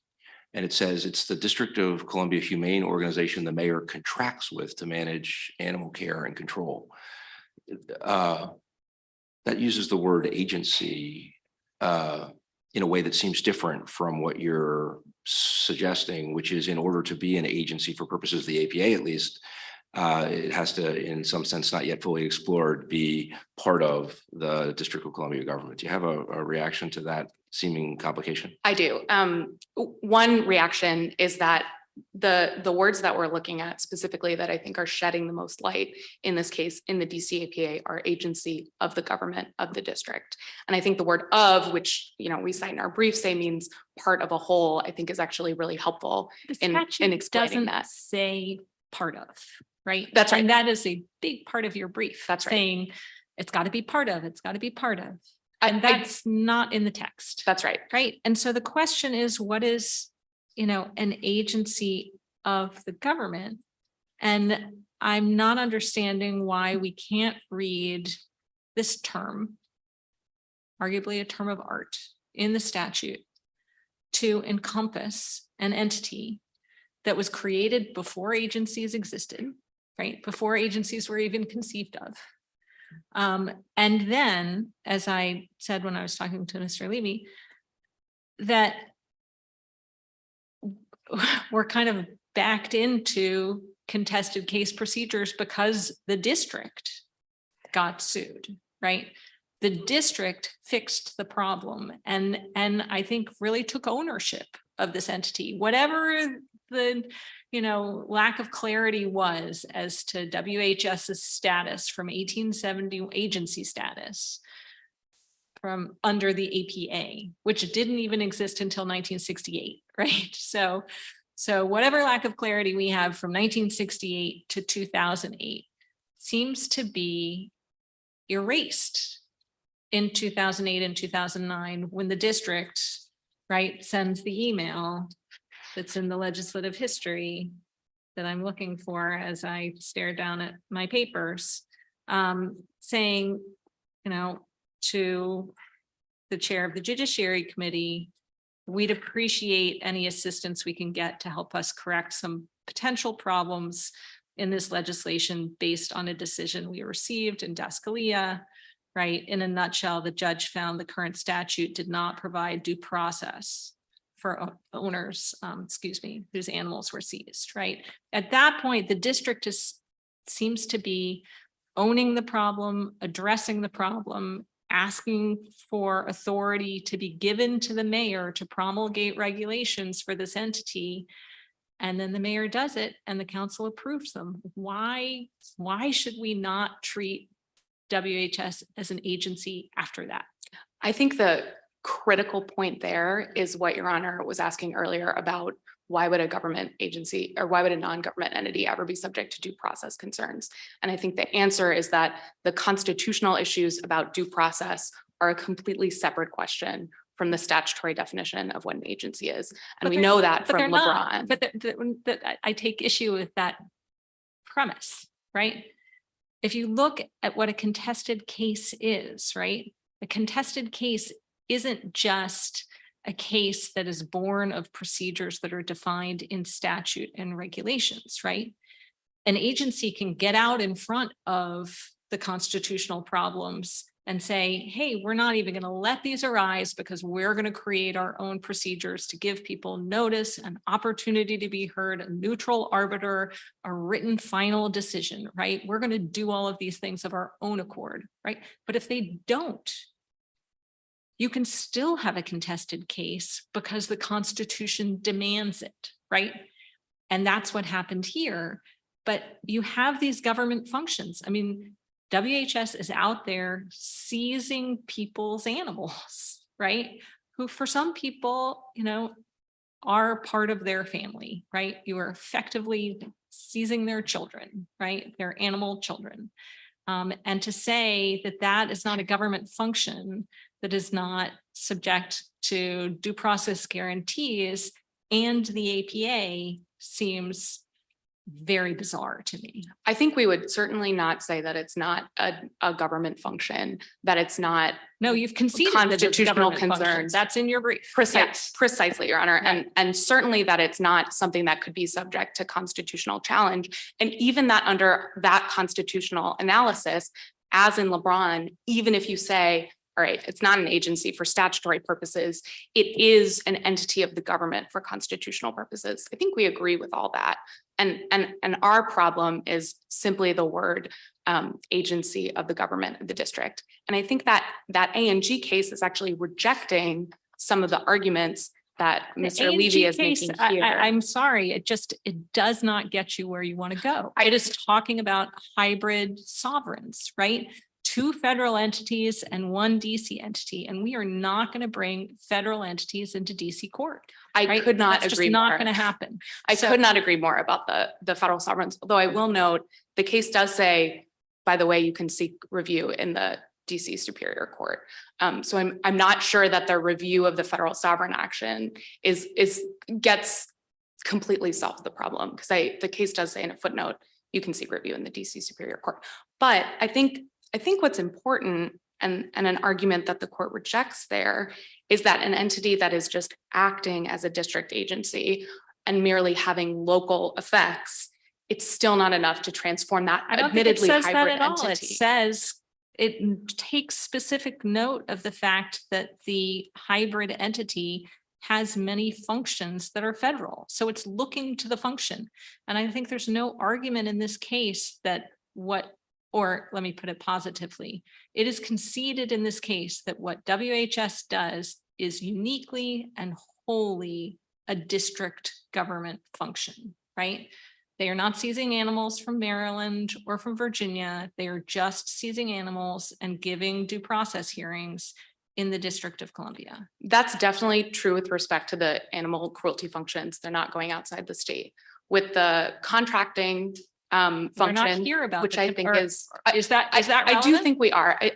The reason that I think it's relevant is Because you didn't even acknowledge in your brief that you were that the Washington Humane Society is part of this other entity. Like, it's not even in your brief. I do think our brief notes that it has a contracting function, and then it has a third function, which is unrelated to either of those. I'm with unfairly adopted ascribing signature, to but- you positions taken by the Humane Society. I think the Humane Society doesn't even acknowledge, and the Humane Society called itself an agency up until its supplemental brief, but that's not your problem. That's questions for the next litigant. I'm sorry to keep addressing the contracting issue, though I do think it's important. And this court has also said in the Dingwall case, it is odd to envision a government agency contracting with itself in this context. Now, I realize that the statute says you can contract with an animal control agency. I think it's pretty clear that that may just be referring to an organization. But what some about other Mr. Levy's entity. question? Sorry, to your point that the contracting piece is important. Mhm. What about his observation that these due process hearings are not contracted for? That's right. Those are provided for in the regulations, and that is part of compelled the by animal statute. cruelty function. The hearings themselves are compelled by statute. I would say, I think section 1004, title 22, section 1004 says the Humane Society may take possession. And with respect to the argument that the Humane Society is statutorily required to do all these animal cruelty activities, I don't think that's right. I think, and I have no reason to think that the Humane Society would do this, but I think if the Humane Society wanted to say, we are winding down our operations, we are leaving the district, we're only going to be doing adoption and fulfilling the terms of our contract with the health department, I don't see any way that would be something that the district could do anything about. The Except district could maybe- force them not to. Except maybe they would be required to conduct the hearings. that Sure, were for the required animals. Looking backwards. Exactly. But going forwards, it is not at all clear that there is anything the district can do about that. And I think that's extremely inconsistent with the idea that even that small function is an agency of the government. I guess this takes me back to the history, right? The story of this case, right? What the story or of the WHS is that the district, after Daskalea 1, could have gone to the council and said, oh boy, we've got this vestige corporate body that isn't, according to one federal judge, providing, or there's a colorable claim that they're not providing due process to people from whom they seize animals. And we have reason, we're taking that very seriously, right? So we need an actual entity to do this, right? Like, these hearings need to go to OAH, or these hearings need to go before some actual government entity, enough with the amateur hour with, allowing WHS to do this, right? They're not a part of the government, and we're not going to treat them as such. And so we're being held liable. So we need counsel, we need you to fix this. And that's not what the district did, right? The district said, we've got this corporate body created in 1871. We want to stick with these guys. They know what they're doing. They have, a long history of providing, good, reliable services. And we just need clear regulations. So please give us the authority, give the mayor the authority to draft these regulations, right? That is why my question is, why didn't the district own it at this point, right? And so, I agree with you, but I'm still not hearing an answer that they didn't. Totally understood. Let me see if I can offer you a sort of contrary reading of that. And I think it's reflected actually in that resolution report, which is, this whole time, the district did not think that the Humane Society was an agency of the government of the district or otherwise part of the district, because it's never been publicly funded and we've never had direct control over it. Instead, when the Daskalea decision came out, recognizing that the due process considerations could mean that there are due process concerns, regardless whether under the statute it's defined as an agency, and there need to be due process protections regardless under LeBron. That's how the regulations came about, and then reflected in the fiscal impact statement, which is signed off on by the mayor and by the council, affirmatively approved. In that fiscal impact statement, they say twice, they say, we don't think the Humane Society is an agency of the district. And they describe it as an institution that is not a part of the DC government. That's on pages 23 and 24 of the resolution I report know they PDF. say that, right? But they do something else, And right? And so it's like, it's an actions speak louder than words question, right? And you seem to want us to say, well, the district said that they aren't an agency and continues to say that they aren't an agency, so go that way. And I'm looking at the history and seeing that the district is asking the council for authority over this supposedly independent agency or entity and saying, give us power to regulate them. And then they do. And then that entity seems to think that it is an agency. I mean, they said throughout that it's the legislative history of the 2000 Act is riddled with statements by the Washington Humane Society saying that they're an agency. And then they file a brief before this court where they seem to take the position that they're an agency, but the price exception controls. So I know that the district is saying that they're not an agency, but it seems like they're acting in a way that is making the Washington Humane Society acting in a way that makes them an agent and makes the Washington Humane Society think they're an agent. I totally understood. But I do think the thing that kind of can carve through that and explain it is LeBron has a lot of helpful historical information about the history of these statutes. But I also think the fact that it draws What is helpful in LeBron, because I thought LeBron was helpful to Ms. Copeland's side of the case, right? I mean, LeBron is pointing out, look, there are these other entities that either expressly disclaim agency status or claim agency status. And all of those are anachronisms, right? Like, because they come in 1913 or 1963 and 1913 sounds like it's a long time ago, except that the Washington Humane Society was created 40 years earlier, right? I mean, I don't understand how LeBron is helpful. I think it's helpful in this narrow sense. It says that the questions about whether something is a government entity for purposes of due process, Section 1983, all of the constitutional concerns that are very real constitutional concerns that Mr. Levy lays out in his brief are a completely separate question from a statutory question about whether something is an agency. That's all I think LeBron is really helpful for, but I do think that's an important point to help us focus. Can I ask you, I want to follow through on one other aspect. I'm quite interested in the district's position about the practical consequences of its position. Sure. So if we assume that the Humane Society is not an agency for purposes of the APA, then not just the contested case, which court you go in, but all of the APA provisions are inapplicable. So arbitrary and capricious review, all of those things completely inapplicable, right? I would disagree with that, Your Honor. Why? And I think it's because of the common law background principles that exist, which we know from Sierra Club with respect to equitable actions. Maybe our possible disagreement is more terminological than substantive, but to the extent they are imposed by statute, all of the statutory obligations reflected in the APA are not applicable. Common law principles of agency review may well be. Of course. Are we on the same page Yes. thus far? Okay. Can you tell me how you think that action would work? So first of all, the regulations direct folks to Superior Court, but say you have to file within 5 days. Where would that come from if what's happening here instead is that this is an independent action in equity to try to enforce a duty of government, an entity exercising government authority to obey law? I don't precisely know what the time limits would be, but I do think whatever the common law principles or whatever rules there are with respect to the filing of Superior Court actions. Well, I would think it would be, I mean, a lot of them are you have to file a separate cause of action. I mean, you file a lawsuit.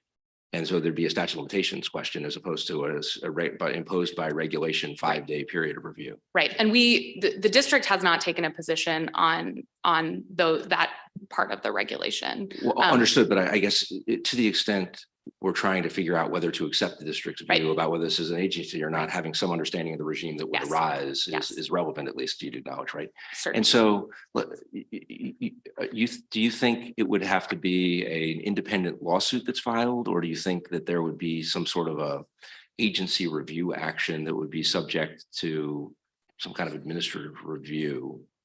I don't have a strong view on which of those it would be. And who would you name? Do you think that the Humane Society is sui juris and could be named? This Do you does think the come- district would have to be named?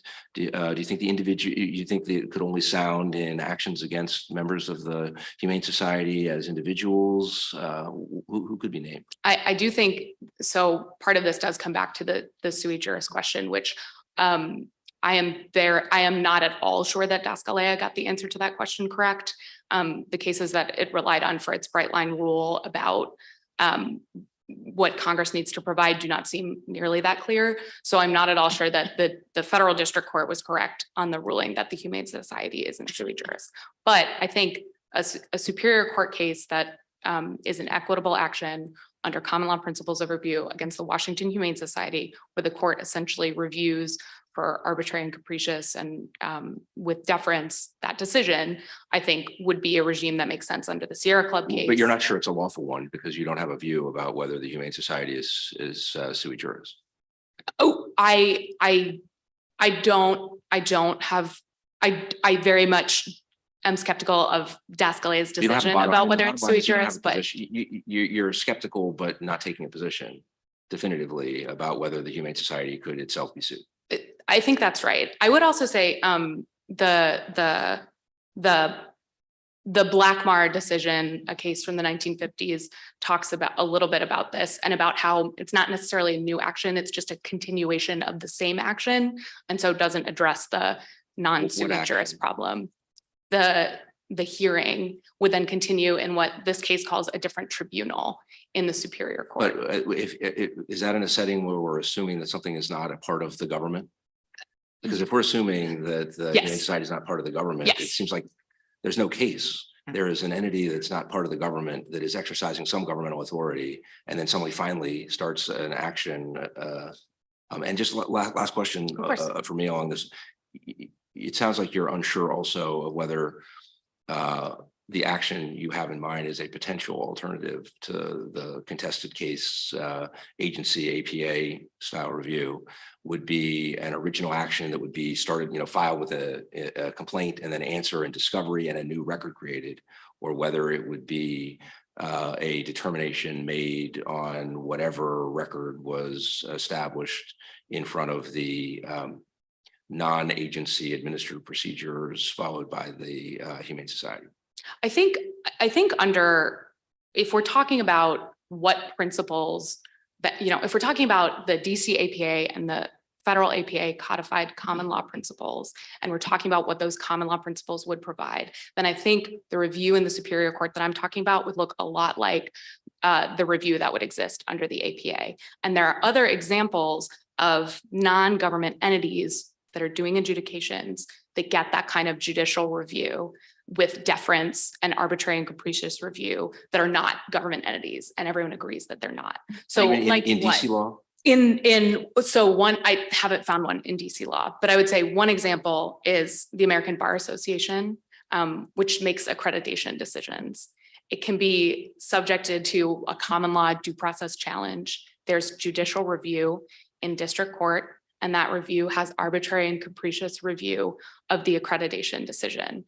And I think that's Focusing on what the DC DC cases, I haven't gotten all the way to the bottom by any means, but I find them very unclear about in which settings equitable actions against governmental entities that are not governed by the APA are treated as administrative in character and are, operate under a prior record and deference and all of that, and which of them have to be initiated as original act in new lawsuits with a complaint and an answer and discovery and a new record created.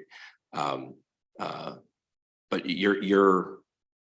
this may not be definitive, but your suggestion is you think it's more likely that it would be permissible in the alternative regime that you are advocating, that it could be APA style review in an action brought against the Humane Society, but just, so it'd be everything the same, except you have to go to Superior Court first.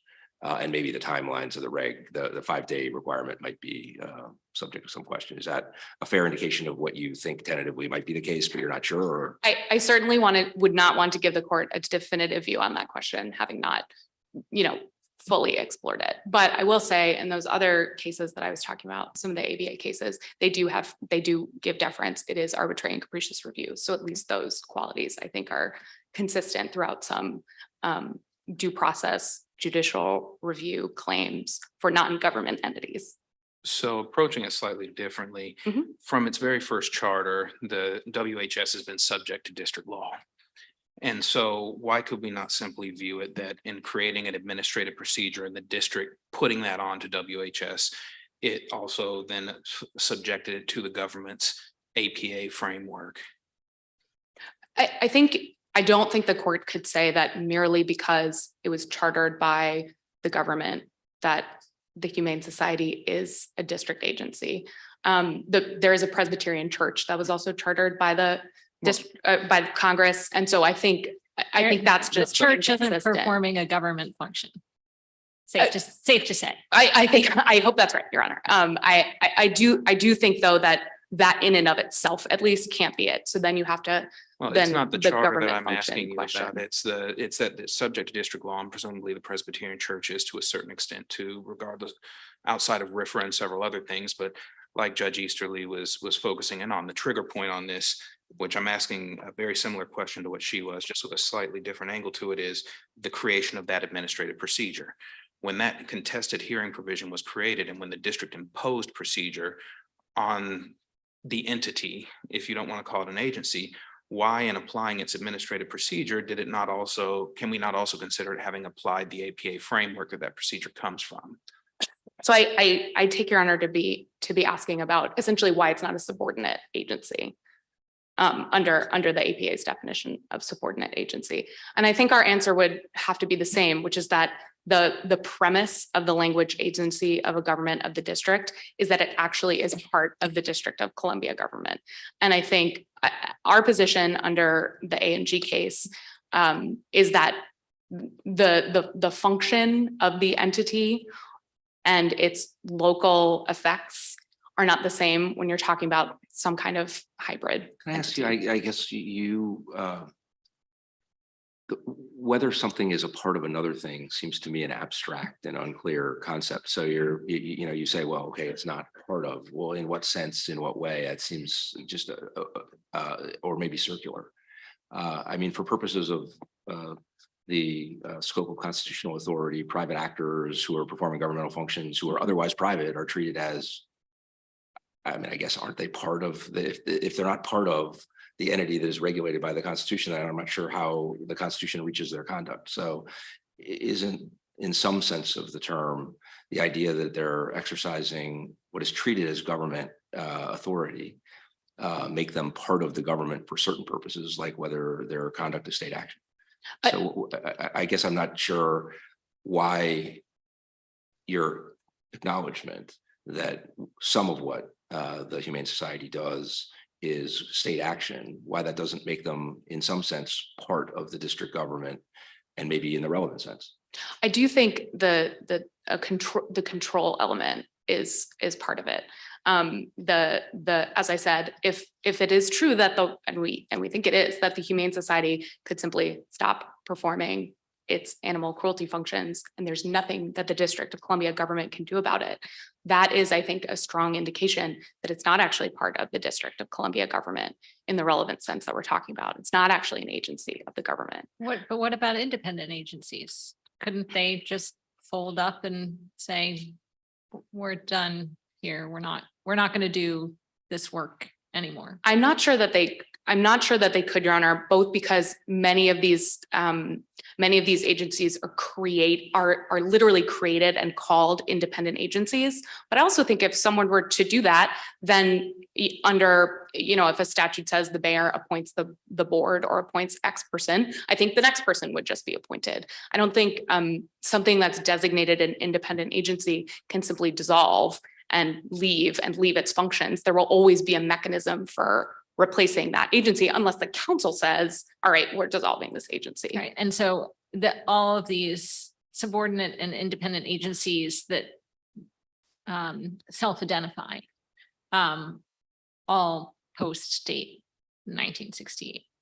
Yes, and I actually think that is a point that supports our argument and not the other side's argument. When you think of when the DC APA was passed, it's a really big reach to think that it is reaching this relatively unique organization that had existed for 100 years and had been not at any point prior to that considered to be an agency of the government of the district. So at least as of when the DC APA was passed, looking at the word agency, it just doesn't seem to quite apply there. And then when we get to 2008 and 2009 and we're passing the regulations, I do think the mayor and the council approving of that resolution, approving of the You don't statement. think WHS, I mean, when it's given power to, make arrests for child abuse is considered a DC agency in the modern sense in 1885? I mean, I think to the extent that anyone thought of it, they thought of it in an agency-ish way, right? And the DC APA in 1968 seems to be focused on something very different, right? You already have the federal APA, and so the concern is by creating the DC APA, are we going to be infringing on federal entities? No, this is just about DC entities, and there's just no doubt that WHS is a DC entity, right? It exists just for the District of Columbia, just to do work in our boundaries, right? Not going to step on anybody else's toes. It certainly does do work in the district boundaries. I do think its separate contracting functions and its non-contracting, non-animal cruelty functions make it different than But what none you're of the talking about. things that we would decide in this case would impact those separate contracting functions, right? I mean, or is that your argument here today, that somehow subjecting the law enforcement government functions of the WHS would impact the other parts of the Humane Rescue Alliance? Is that? I am just not sure whether the court could do that with respect to a single entity and say part of this entity is an agency and No part one of it is has not. no one has been before this court to make this argument, though, right? No one has said, wait a second, this is the Humane Rescue Alliance, this is its structure, this is where Washington Humane Society fits into it. This has been about the Washington Humane Society from start to finish. So this is a curious argument that you're making suddenly, that we couldn't have the power over this broader entity, because as far as we're concerned, the broader entity isn't here, right? They're not on the briefs. I do think the reason that it is relevant is the A&G case. But I would also say, just I see that I have gone far over my time, and I'm very sorry. But You don't have to apologize. I would just say, I think the question that the court has to decide is a narrow and more statutory one, and the state action questions, the constitutional questions, I think are separate. I think this would not be, the Humane Society is a relatively unique entity, and the costs that may be imposed on the Humane Society as a result of it being deemed an agency are significant under district law. There's a lot of other statutes that would apply to it. And it also alters, as I've noted, the mayor and the council's understanding as expressed in that fiscal impact statement of, as of 2009, what the status of the entity was. Thank you, Your Honors. If you have no more questions. Thank you, Ms. Coburn. We kept you at the podium because we were interested in what you had to say. Thank you So, very much. thank you. And we will now hear from counsel for the Washington Humane Society.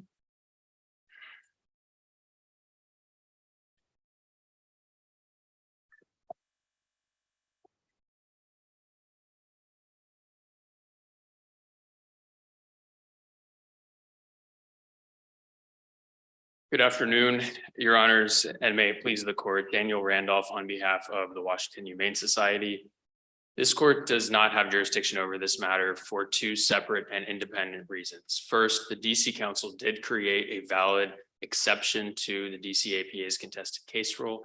And second, the Humane Society is not an agency within the meaning of the DC APA for three main reasons. First, Congress has already addressed this issue. The 1870 Act used two terms to refer to the Washington Humane Society when it congressionally chartered the Humane Society. Those two terms were corporation and association.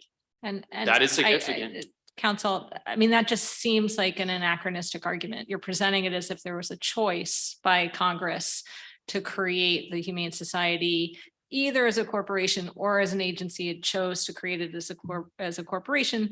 Agencies didn't exist, right? So I don't know how persuasive that argument is, that they chose to incorporate it in 1871. Well, Your Honor, when Congress enacted the DCAPA in 1968, it did define a separate term though, and that was the word person. And that word included association and incorporation, association and corporation. So Congress was aware in 1968 that there were entities out there that were congressionally chartered corporations, that Congress had repeatedly used the term corporation to describe these entities. And yet Congress decided in 1968 to define the word person to include corporation and critically to exclude agency. So the word person includes association, it includes corporation, terms that refer to the Humane So Society. counsel, I feel like that then makes your argument fall on itself on another way. If it's like that, the Charter Act piece 204.12 talks about the resolutions being okay to approve or disapprove proposed actions of a kind historically or traditionally transmitted by the mayor. It seems if the mayor doesn't have any control and this isn't an agency, that argument becomes even weaker, that the city council should have been able to adopt by resolution regulations creating procedural points for an entity that it didn't normally exercise control over as opposed to statute.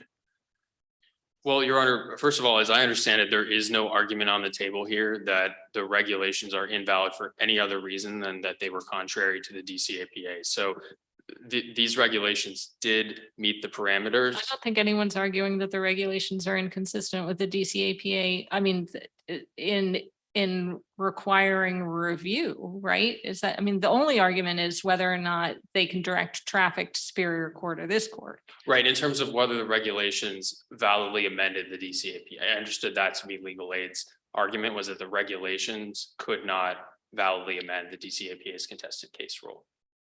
And so just to respond to Judge Howard's question, my understanding is that these regulations fall squarely within the sorts of exemplar resolution statutory measures that the DC Council had previously used. For example, in the Wilson v. Kelly case, the court cites an example from the Minority Business Commission. And in that case, the council the mayor promulgated regulations that were for the council's ratification, and they were procedures for that commission. And so which is an agency, right? that's correct, Your Honor. But if this is not an agency, if this is an independent person, to affect you by law, we'd need a statute passed, right? The mayor can't regulate you individually to have a procedure without affecting it through some sort of agency, right? That may be true, Your Honor. We understand that particular set of rules could be interpreted narrowly to apply only to agencies, but this court has never held that it necessarily could only apply in that context. But I would like back to the Wilson case, you're saying that allowing the regulations here in combination with the resolution of approval to effectively change what would otherwise be required by statute is consistent with the kinds of things that had been done historically. And I'm just trying to make sure. So do you have examples of cases where the resolution authority that was discussed in Wilson was used, was understood to have the effect not of negating an executive action authorized by statute, but not required by statute, but actually changing overriding what the statute would have required? Your Honor, I I can't point to an example here today. There are over a dozen examples cited in the Wilson v. Kelly case, and the example that was highlighted by the Wilson v. Kelly case involved regulations that established procedures, and the court made clear that for promulgating regulations that establish procedures were quintessential legislative authority, and it expressly approved that as a valid use of the resolution authority. But beyond that, I can't point to an example that. Because to me, it seems to me quite a bit different to say, I mean, it's seems unfamiliar to, if your focus is kind of federal separation of powers law, the idea that by resolution, a legislature could overturn an executive branch action is very counterintuitive. It's quite clear that there is at least some authority to do that, because in DC, which doesn't have constitutionally driven statute separation of powers doctrines, it's quite clear that there's some authority to do that because Congress created it explicitly in the Home Rule Act. But to me, I mean, it's very tied by its wording and by the analysis in Wilson to the way that had historically been used, that authority. And I'm just wondering, because it seems to me it would be quite an innovation. Innovation is not the word, but it would be quite an important kind of use of it if it could be used not only to just overturn, unilateral executive branch action, but if it could be could change substantive law, the otherwise applicable statutory law. That would be even more remarkable. And if I would think you'd be reluctant to infer that the authority extended so far unless there were historical examples where something like that had been done.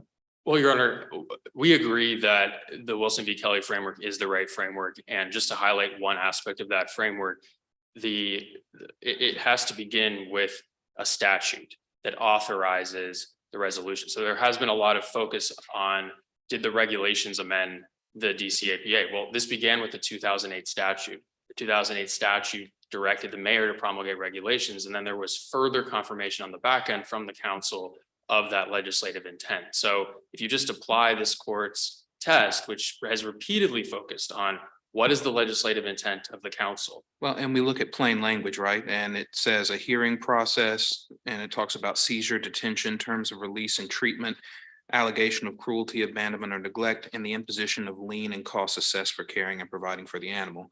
It's pretty specific, and it doesn't say appeal rights. Well, Your Honor, that's correct. The words appeal rights are not in there, but the term hearing process is in there. And there's no reason to think that that term would not include judicial review, because in fact, one would probably presume that it would, because a hearing process generally includes not only that initial hearing, but an opportunity to appeal that hearing. And that's how the mayor interpreted this. It interpreted that term to include judicial review to the Superior Court, and then the council ratified that understanding on the back end. So there are very clear signs here. No one doubts. And by ratifying, you're saying it adopted this resolution approving them. Yes, Your Honor. Right. But what about the point that that's just not the way to amend a statute, right? You amend a statute with another statute, not by adopting a resolution that approved. Like, even if everyone was paying attention and was totally on board with these regulations that directed traffic to Superior Court, but they did it by resolution, right? That's just not the way you do it. I mean, the obvious analogy that comes to me is, well, we see a case in our precedent that we think was wrongly decided, and this panel just says, well, we're not going to follow it anymore. We can't do that, right? We can go en banc and we can decide it, and then we can overrule a prior case. But we can't just haul off and do it by this sort of lesser procedure, right? And so why is it that approving regulations by resolution can have the effect of amending a statute? Because the DC Council has expressed authorization to discharge its duties through either enacting statutes or enacting resolutions. To be sure, but the resolution power is supposed to be constricted. And I understand that the resolution power allows for procedures to be endorsed, right? But that is presumably against a blank slate. It's not against a backdrop where you already have a statute that says this is what's going to happen, right? And so when you have a statute that says, hey, when you have a contested case procedure, it goes to the Court of Appeals, and then you have regulations, granted that are approved by resolution by the council, that says, no, we're going to send it to Superior Court. Why does that resolution in combination with the regulation trump the statute? It's not clear to me that it should. Or it could. Because it's not just a free floating resolution. It's not just a free floating regulation. It's tied to a statute. So it's three actions. Do three governments. resolutions go up to Congress for approval? I'm sorry, Your Honor. Do resolutions go up to Congress for their approval? My understanding is no, but the Congress would have approved the initial statute. So it would have approved the 2008 Animal Protection Act. Right, Which- and the 2008 statute just says, please, Mayor, promulgate some regulations. It doesn't say, please, Mayor, promulgate some regulations that will actually be contrary to the contested case review to the Court of Appeals, right? Well- If it had said that, maybe we would be in a different posture, but it doesn't say that. And so it seems like that's a big problem, that resolutions that are approved by the council don't go to Congress, because Congress at the end of the day has plenary legislative authority. And it seems like using the resolution process to endorse regulations that are contrary to statute and thereby amend the statute would be an end run again around Congress's ultimate legislative authority in the district. Your Honor, if I might make one further point on this issue, but I do want to address the agency issue because Well, could you just respond to my? yes, Your Honor, observation? I'll just make one further observation in response to your question, which is that the original basis for this line of cases, Sullivan, Price, Escobar, these cases that interpreted the limits of the DC Council's authority to make amendments to Title 11, that original statute that directs the DC Council not to make amendments to Title 11, it expressly refers to acts, resolutions, or rules with respect to any provision of Title 11. So that provision contemplates the possibility that Title 11 could be amended potentially by a resolution combined with a rule under DC Council's operating procedures. It would not be necessary to include that prohibition if it weren't otherwise possible. Well, to keep you stuck here for just a moment more, Judge McLeese asked you about historical examples following up from the question about the charter's provision requiring historical and traditional powers. Well, there was a great historical example, I thought, in your briefing, and that was the Dangerous Dog Amendment Act or Dangerous Animal Amendment Act. And that was passed 20 years before this 2008 resolution, and that was legislation creating the exact same kind of appeal right. Why is it different here and that legislation was required with this agency there, but not here? Your Honor, we certainly think that the council could have proceeded by legislation, but we don't see anything in Escobar that says that the council had to proceed by enacting a statute here, as opposed to a statute followed by regulation, followed by resolution. And Escobar is great authority on this issue because the language that was used in creating that implied amendment to the DC APA contested case rule in Escobar was almost identical to the language that appears in DCMR 1513, the regulation that amended that requirement here. So hypothetically, if it's considered a completely separate agency with a separate act, and this is an agency housed in the government, if city council was to pass an act providing causes of action and rights, and say, for instance, the city council told the mayor establish procedures for DC government employees and didn't discuss appeal rights or anything at all, and this ultimately didn't go through the resolution process, would the mayor have the authority to just establish via notice and comment rulemaking without the resolution of procedure? No, Your Honor, we wouldn't go that far. Our argument is focused on on all three, the statute, the regulations, and the resolution all together as signs of the council's intent here. We wouldn't suggest that here that initial language standing alone would be sufficient. And relatedly on the back end, if let's say tomorrow the council decided that a contested case review in this court is on balance not the best way to do it, and it passed a resolution which said under our authority, we hereby direct that all, notwithstanding the language in the APA, all administrative cases that used to be contested cases will now be originally reviewable in Superior Court. Would you think that would be lawful or unlawful?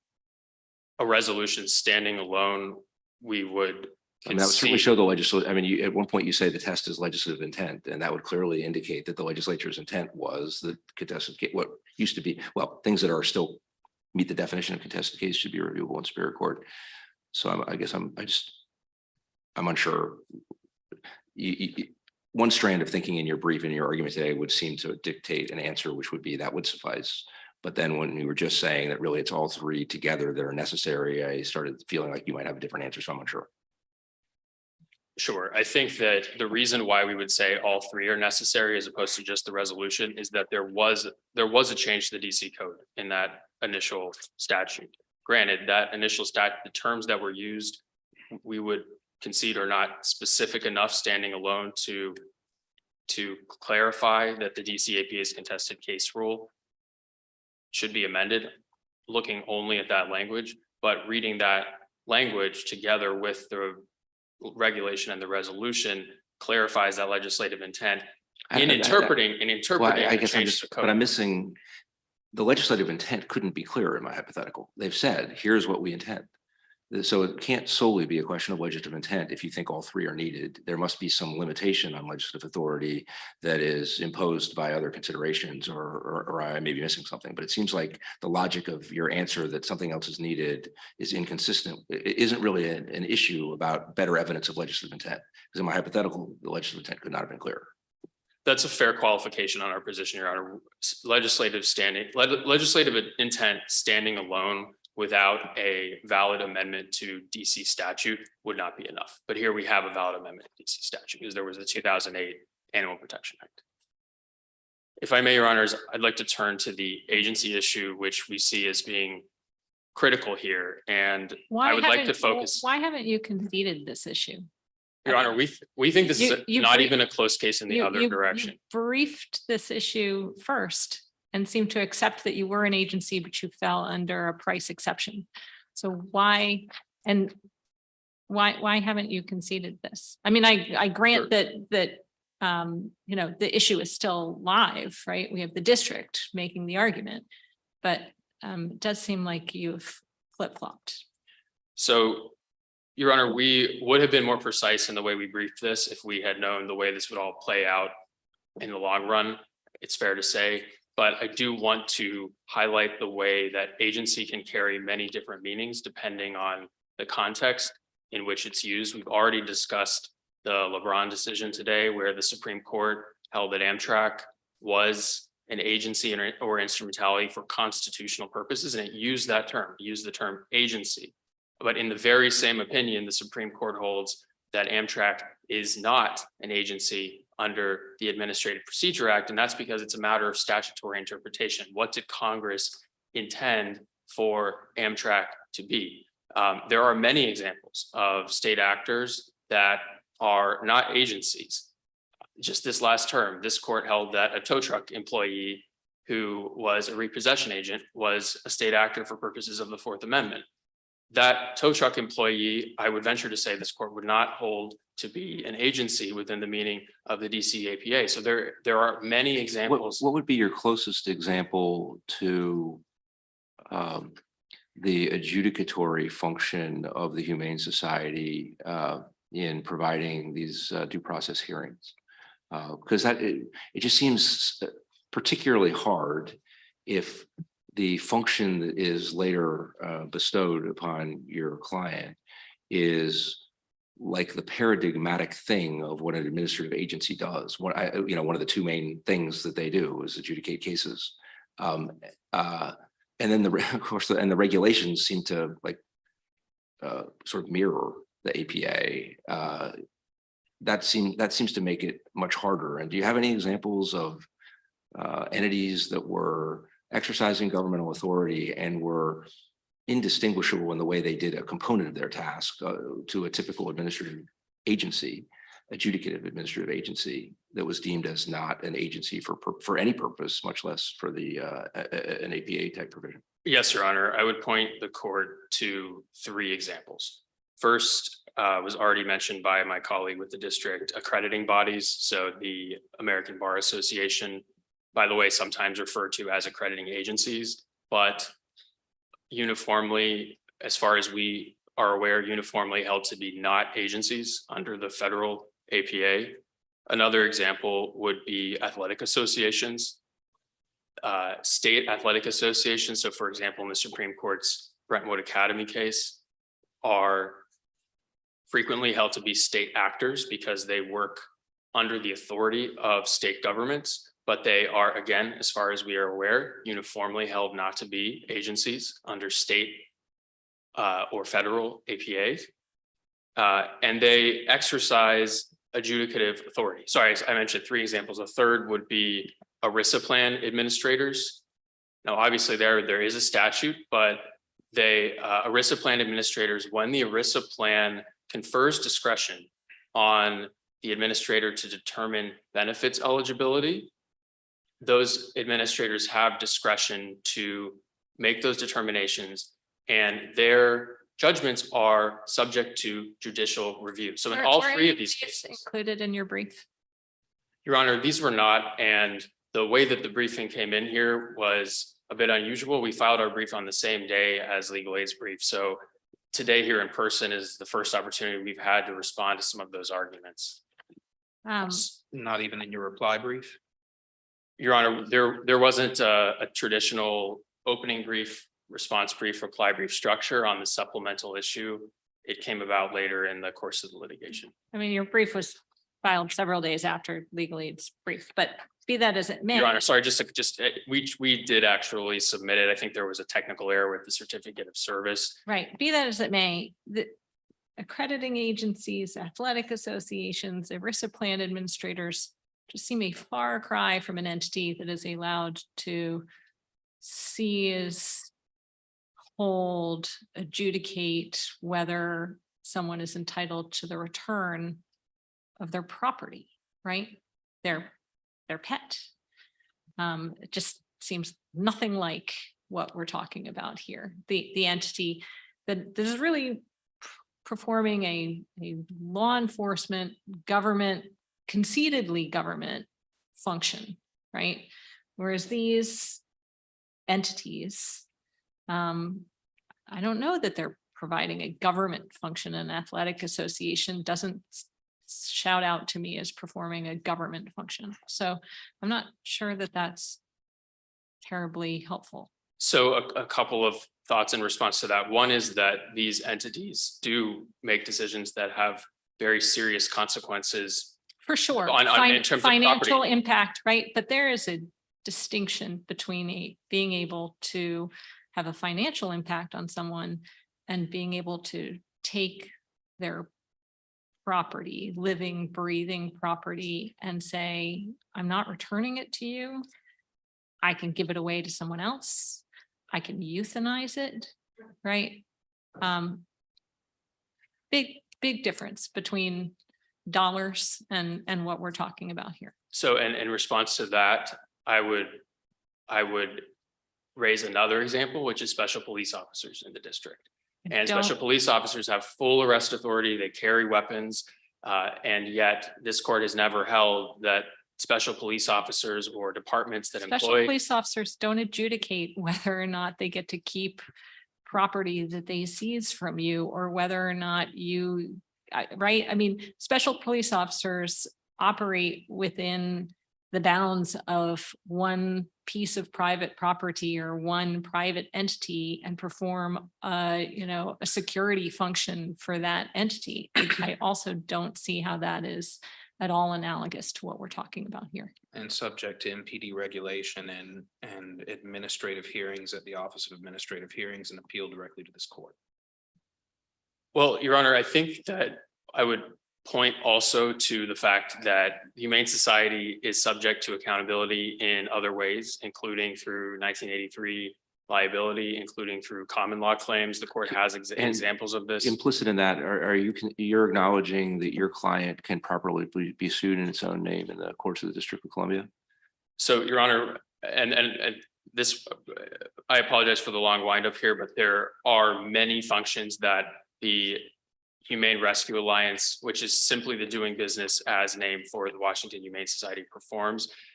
It has adoption services. It has pet owner training programs. It performs national. We're just talking about the Washington Humane Society activities, which, as I just discussed with Mr. Levy, is the law enforcement and then due process hearing functions, right? That's all we're talking about. And my understanding is that your agency has taken a consistent position that you are immune from suit, right? Before and after Daskalea. So are you now here saying that the Washington Humane Society, at least, that collection of activities and people who engage therein are subject to suit in the courts of the district? To the extent that humane officers are involved in animal welfare enforcement, then we generally concede that as a general matter, they would be subject to 1983 liability. And well, that's different from the question I was asking, because that's suing people in their individual capacity. My question is about whether the Humane Society can be sued under that name in the courts of the District of Columbia. And I take one aspect of your qualification. So narrow the question down to with respect to the activities at issue here, which would be the law enforcement type activities of getting warrants and requiring arrest and seizing animals and the like, and then also the related adjudicatory functions. Now, there may be immunities that would prevent liability at the end of the day, but I'm just asking in terms of is your entity subject to suit in that under that name for those activities? we view the regulations as having created an implied exception to the non-sui juris doctrine. So as a general matter, the Washington Humane Society is not suable, and it cannot be sued because in its charter, there is no explicit statement that allows it to sue or be sued. However, for purposes of judicial review under the regulations and the 2008 Act, we are suable in the courts of the District of Columbia. I would also point the court to the fact what that process, right? Do you have to bring an original complaint, or how is that? If it's not contested case review, what does that look like? Your Honor, these cases have been going on for years. In fact, they preceded the regulations. The Washington Humane Society carried out. Presumably the regulations were promulgated to address some concerns about how things had been happening. The regulations formally codified a process that was already going on within the Washington Humane Society. And in fact, there was already judicial review under the common law being carried out before the regulations were promulgated. Right. And So the question is, what's your position about how that should be done? I mean, that it was being done may or may not have been being done correctly. So who knows really, but was it being done as were independent lawsuits being filed? Was it being done as you just initiate like a petition for review and then it's treated as sort of very similar to what would happen in this court on agency review? How if you know, what were the practices that you are suggesting existed before the regulations? So I can't speak in detail to all of that. I can say that as a practical matter, our view is that it would proceed, with the exception that it would proceed in Superior Court first. It would proceed in a way that would be very similar to What would be different? Excuse me? What, if anything, would be different that you have in mind? The only differences would be differences that are expressly contained in the regulations themselves. So, for example, the fact that and this is more of a similarity than a difference, but the fact that final determinations are subject to a particular standard of evidentiary reliability, probity, substantial evidence, the fact that there are particular notice requirements, there are particular requirements for the hearing that are very precise, as Your Honor knows, that qualify it in our position as a contested case. And do you think it would be So- law, is it lawful that the regulations purport to require that such an action be initiated within 5 days? Your Honor, that is an issue that we had not considered before, but generally speaking, a regulation promulgated pursuant to a statute can validly amend common law practices. So there was a common law backdrop. And so the fact that the statute was enacted after the common law sort of provided further clarity on those issues. If you would agree, or would you, that if the correct analysis instead is that an independent action needs to be filed, then that regulation could not supplant, or maybe you think it could under the authority of the council to do things, but what do you think that, assuming an original action is necessary, do you think that regulation could trump the otherwise applicable statute of limitations? A regulation standing alone would not trump the statute. Well, this of regulation wouldn't limitations. have stood alone. It would have been like the other aspect of the regulations in that it would have had a general authority to promulgate regulations, and then the promulgation of the regulations, and then the council approval of the regulations. Your Honor, I think that's an issue we would have to address down the road. It had not come to the surface in the course of these proceedings. There are two Counsel, other. So I'm sorry to Oh, interrupt sorry. you if you wanted to finish your argument about why you are not an agency. I think that's where you were going. Thank you very much, Your Honor. Two additional points that we would like to emphasize. The first is the fact that the Humane Society receives zero appropriations from the DC government.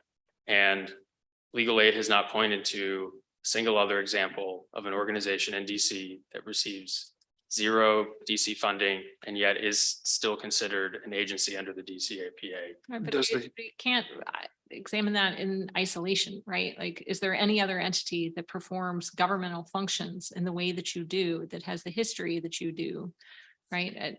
I'm not sure, whether or not you get DC funding seems kind of beside the point. Well, we don't think it's beside the point at all, because going back to the text, an agency must be part, well, granted, part is not in the statute, but it must be part, quote, of the government of the district. And to be part of the government generally means to be funded by government. It must be an taxpayer agency of money. the government. And I don't know that you necessarily need to be funded by the government to be an agency of the government. At a minimum, Your Honor, we would submit that it's an extremely important consideration that the court should weigh in its analysis. We're not saying that that alone is dispositive, but we think it's an extremely important consideration. And the fact that there aren't other comparators that we can identify Well, is at least. counsel, does the Humane Society still receive revenue from the citations and whatnot it could traditionally issue, and that it used to receive revenue from, supported by MPD? Your Honor, the short answer to that question is no. We've checked our records, and in the last 7 years, we've checked records, which is the extent that we have on this. The Humane Society has not received any income from fines, and that's for a few reasons. First, fines are only obtainable through criminal proceedings, and there are only a handful of criminal animal cruelty proceedings per year. Second, Superior Court judges don't often impose fines. And third, we think that the statute frankly just isn't on the radar of most Superior Court judges. And so to the extent fines are ever imposed, they don't make it to the Humane Society. But you do bill people whose animals you seize for the services that you provide. Yes, Your Honor, we do. The Humane Society is entitled to compensation for the period during which it And that's retains custody and cares for the animals. statute. That is pursuant to statute and regulation. Yes, Your Honor. Right, because you're authorized to seize and then tell people to pay for their animal while you have them seized. Okay. That's correct, Your Honor. Yes. And then finally, Your Honor, the third consideration we would point to is the fact that our leadership, the officers of the organization and the members of the organization are private. And so this court in Latimer and an A&G looked to the functions and the composition of the National Committee on Landmarks, the fact that we are privately composed, the fact that our leadership is not appointed by the mayor, it is not elected by DC voters, it is not comprised of DC officials, is very strong evidence that the Humane Society is not part of the District of Columbia government. And again, there are no examples that legal aid or anyone else has brought to this court's attention. I mean, it's safe to say that WHS is in a class of its own, right? I mean, there are no examples in either direction, right? Because it is a vestige, because it is, you know, it was created in 1871. But I think we have your Latimer argument. I would like to, before you sit down, just ask you if this case were properly here and we were reviewing the decision to seize Ms. Copeland's dog to see if it was supported by substantial evidence. My understanding is that there are two questions that need to be answered in order to justify the continued retention of an animal, right? That you have to determine that they're subject to neglect or cruelty at the time of the seizure. And then there has to be proof of ongoing neglect or cruelty, or some reason to believe that that neglect or cruelty would continue, right? And so my understanding is that there is evidence that the dog was mistreated at the time of seizure, right? The statements were made to the officer that were deemed admissions. But I'm particularly interested in the proof that the dog would be likely to be subjected to ongoing neglect or cruelty, and what the basis of that determination was. Yes, Your Honor. The determination was primarily based on Ms. Copeland's past treatment of the dog Cinnamon, which Ms. Copeland, I'm sorry, but we need to only hear from the person at the podium. And if you can't remain quiet, then I'd ask you to go out into the hallway. All right, because we're hearing from counsel right now. Thank you. You actually have an opportunity to get up on rebuttal and speak for a couple of minutes. Thank you. Your Honor, it was based on a pattern of abuse and neglect on Ms. Copeland's part with respect to Can you Cinnamon. be In more addition, specific about the pattern? Because all I saw was a report that the dog had been left in a car. And the charge was that the dog had been left in a car for an extended period of time, but the charge actually hadn't been adjudicated. There was no indication of what the extended period of time was. Any other sort of contextual factors about, you know, what the temperature was outside, or, you know, where she was relative to the car.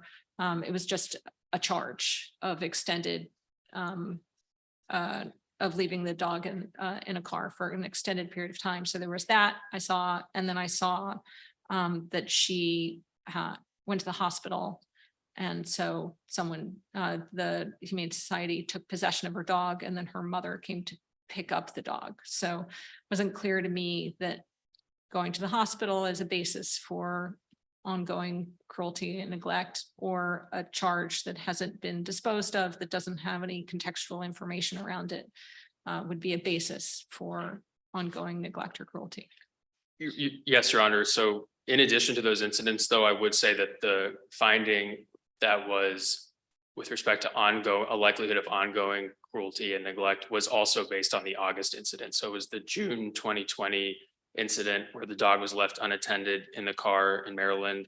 It was the July 2020 incident where Ms. Copeland was hospitalized for several days and there weren't arrangements made for the dog. And then finally, the August incident, which involved Ms. Copeland throwing the dog into a glass door and threatening to kill the dog, and also admitting to that conduct in a subsequent interview in which we actually heard again today, Ms. Copeland admit that she has a pattern of, quote, popping her dog. So there's a pattern here of Well, abuse towards. I think the that's dog. a little unfair. I mean, she was explaining sort of her behavior. I don't know that you can take what she said in court today as an admission, but so you're saying that the incident in August did double duty, because I'm asking about the June and the July, the June leaving in the car, but no contextual information, right? Like, we don't know if the dog was in the car for 5 minutes or 5 hours.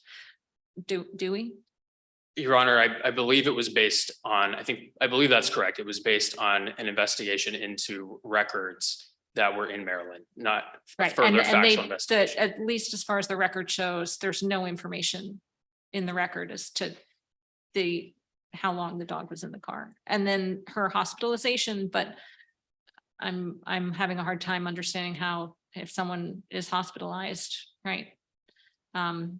If I go home and have a heart attack and my dog is there and I have to go to the hospital, I don't understand how that is evidence of my future neglect or cruelty for my animal. Your Honor, I think it was just part of a totality of the circumstances analysis. But my point is, in a totality, the June and July incidents are 0 as far as the record shows. They could have been something, but as far as the record shows, we don't know whether the dog was in the car for 5 minutes or 5 hours, and we don't know the circumstances around the dog being left alone when Ms. Copeland had to go to the hospital. All we know is that her mother came to pick up the dog. So those two things don't seem to add much. So you're saying that the future assessment of cruelty and neglect rests solely on the August incident?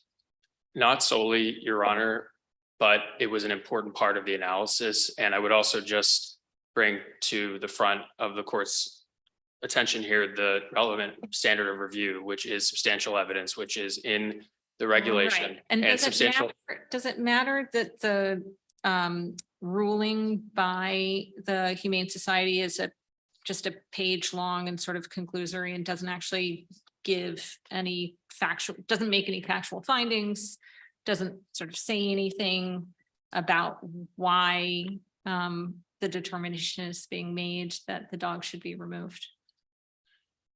Your Honor, the decision is short, but it is based on substantial evidence, and that's the Right, but if I can't standard. tell what the evidence is that the decision maker relied on, what do I do? Well, Your Honor, I would also point the court to the transcript of the proceedings, which is relatively short, where the adjudicator proceeded over those. And so it's a limited universe in terms of what the finding could be based on. Okay. And finally, Your Honor, I realize I'm well over time, but I did, before I sat down, I just wanted to emphasize the practical considerations here, because I think there are 3 very good reasons why these matters should be in Superior Court first. And that was the DC Council's judgment here. First, the Superior Court is much better set up to address its case management function with respect to pro se parties. Most of the pet owners who bring these challenges are pro se parties. Every matter begins with a status conference. And so there's an opportunity to resolve cases informally. Many of the concerns that Ms. Copeland brought to the court's attention today, they could have been brought to the attention of the Superior Court a month into these proceedings, which would have been in September or rather October of 2020, rather than in 2022. So that pleads into the second reason, which is the fact that Superior Court proceedings are much more efficient, just because they are more informal. The briefing is more informal. There's one judge, as the court knows, rather than 3. And so things can move more quickly. And that makes a world of difference for all parties involved, not just the pet owner, but the animal, because the Humane Society has an obligation to temporarily keep custody of the animal pending judicial review. And until that period, the Humane Society cannot place that animal up for adoption. So there is no permanent home for the animal. And then finally, Your Honor, in Superior Court, there's a fact-finding function that often is needed in these cases, even despite the fact that there is review on the record. When pet owners seek a TRO or a PI, there may be additional factual findings that need to be made.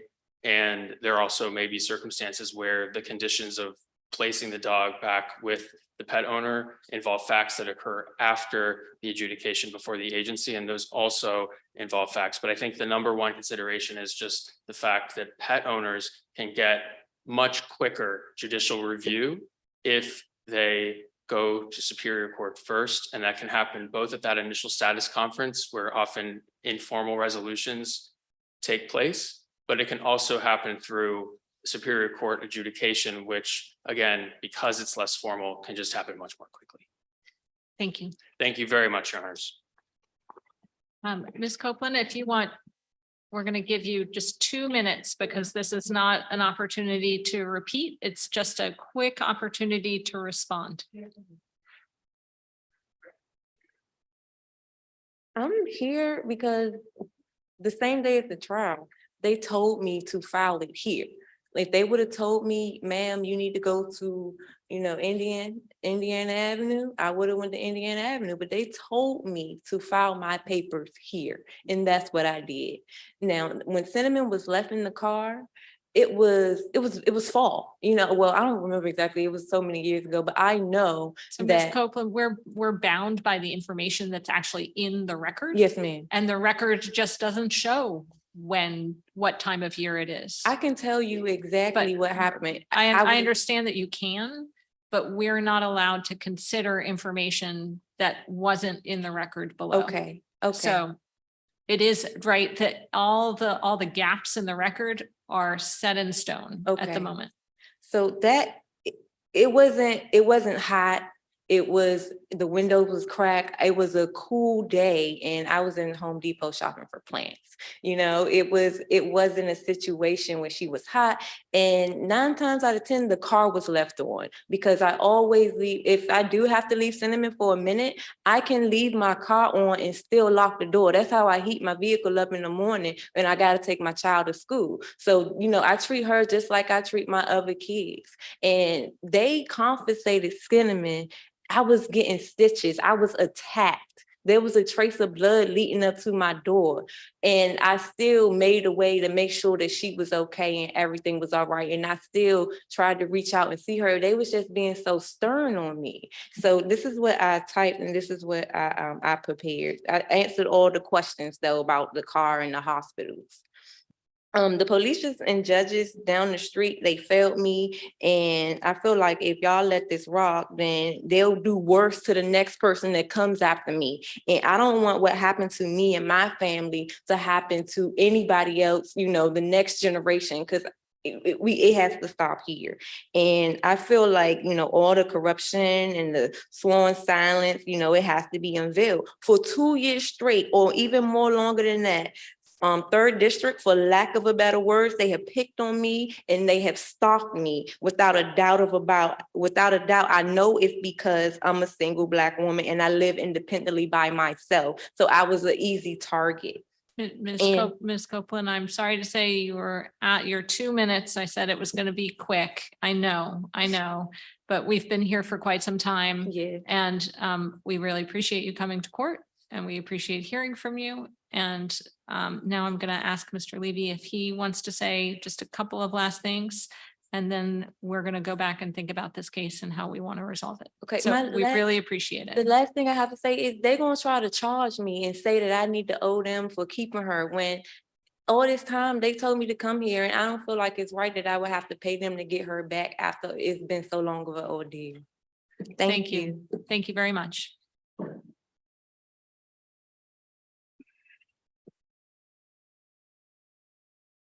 Thank you, Your Honor. Excuse me.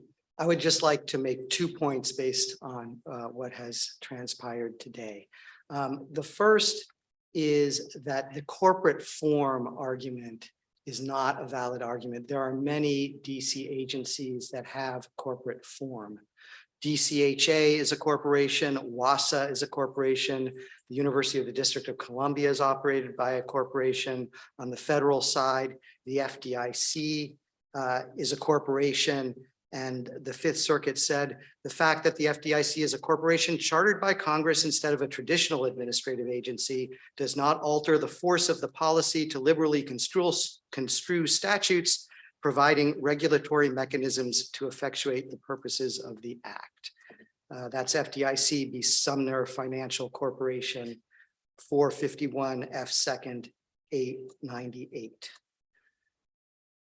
The second point, which is probably the more important point, is that it is not true that the agency here is akin to other private actors that can simply walk away whenever it feels like from its governmental functions.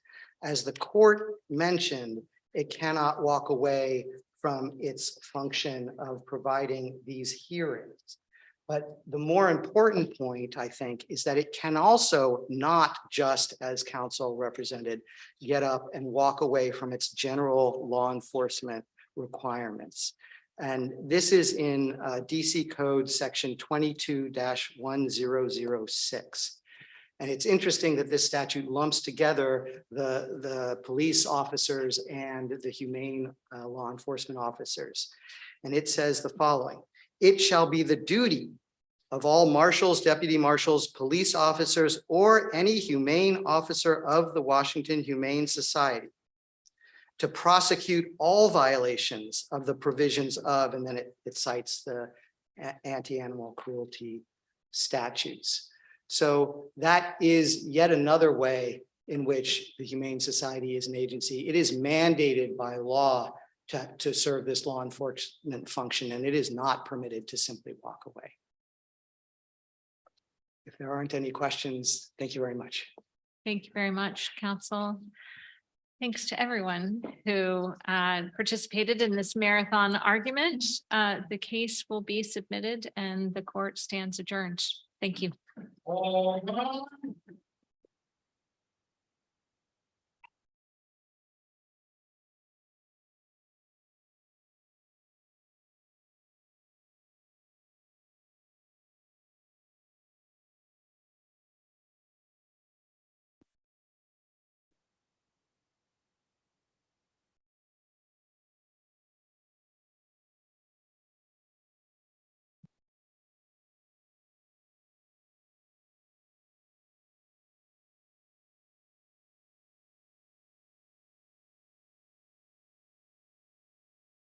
This honorable court is now adjourned.